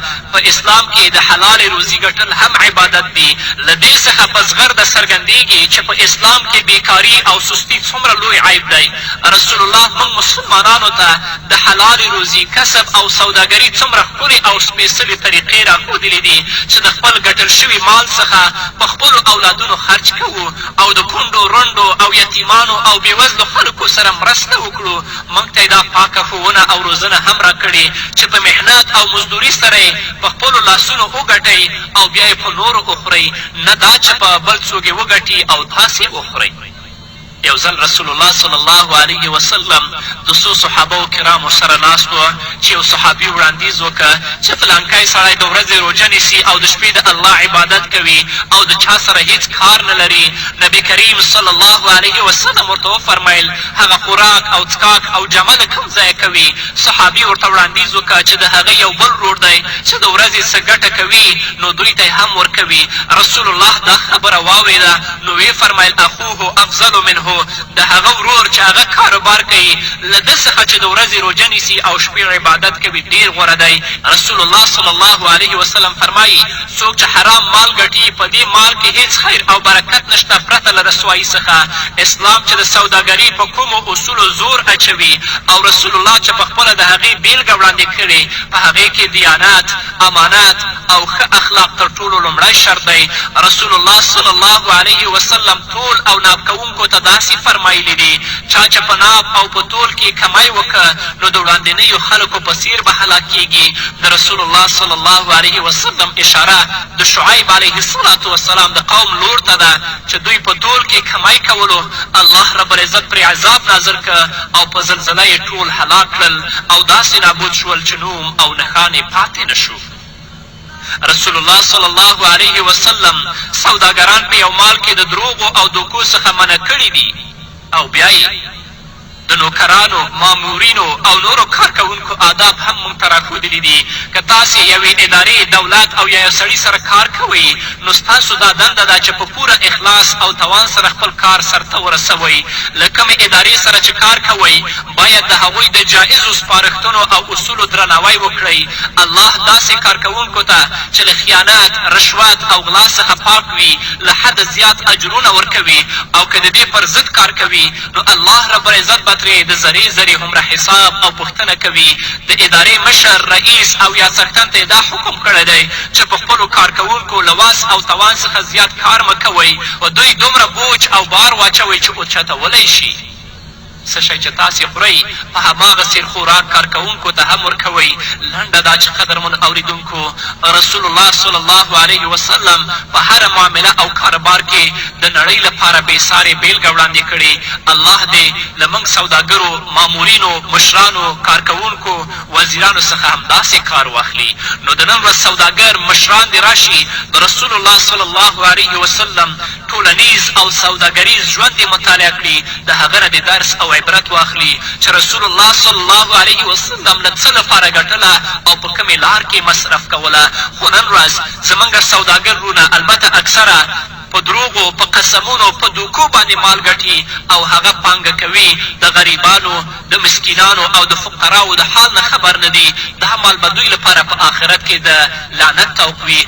اما هغه سوداګر وروڼه چې ډېر داسې شته دی چې په حلاله طریقه باندې ګټي، په مشروع طریقه باندې ګټي، بیا یې هم د الله رب العزت په لاره کې مصرفوي. الله رب العزت به دوی ته څو چنده ثواب ور په بخښه کوي. نور به م واورو قدرمنو اورېدونکو خو هغه هم د یوې دمې نه وروسته. اورېدونکو بیا هم زموږ سلامونه او نیکې هیلې ومنئ. د رسول الله صلی الله علیه وسلم مبارک ژوند د بلونکو او دعوتګرو لپاره هم یوه نمونه او بیلګه ده. د نن ورځ بلونکي او دعوتګر دې راشي د رسول الله صلی الله علیه وسلم مبارک ژوند او د هغه د بلنې او د دعوت ژوند دې مطالعه کړي، د هغه نه د درس او عبرت واخلي. هسې خو نبي کریم صلی الله علیه وسلم له ماشومتوب او له کوچنیوالي څخه دعوت کوونکی شخصیت و. خو کله چې په 40 کلنۍ کې الله رب العزت ورته د نبوت او رسول اللهي سپېڅلې دنده ورکړه نو له هغې وروسته یې په دعوت او بلنې لاس پورې که. رسول الله د ټولو رسولانو سردار هم و او د کائناتو د ټولو دعوتګرو، عالمانو، خطیبانو، خپرونکو او لیکونکو لارښوونکی او پیشوا هم یادیږي. رسول الله ټولې نړۍ ته وښول چې دعوت په څه ډول کیږي، اسلام او د هغه د احکامو رواج او دود څرنګه خپریږي او په څه ډول یو ځایه بل ځای ته رسیږي. ویناوې، خطبې باید په څه ډول وشي. الله رب العزت فرمایي ای رسوله، الله چې تاسې ته څه درکړي دي هغه په ښه طریقه زما بندګانو ته ورسوه. دعوت د رسول اللهي او رسالت پورې یوه تړلې کړۍ ده.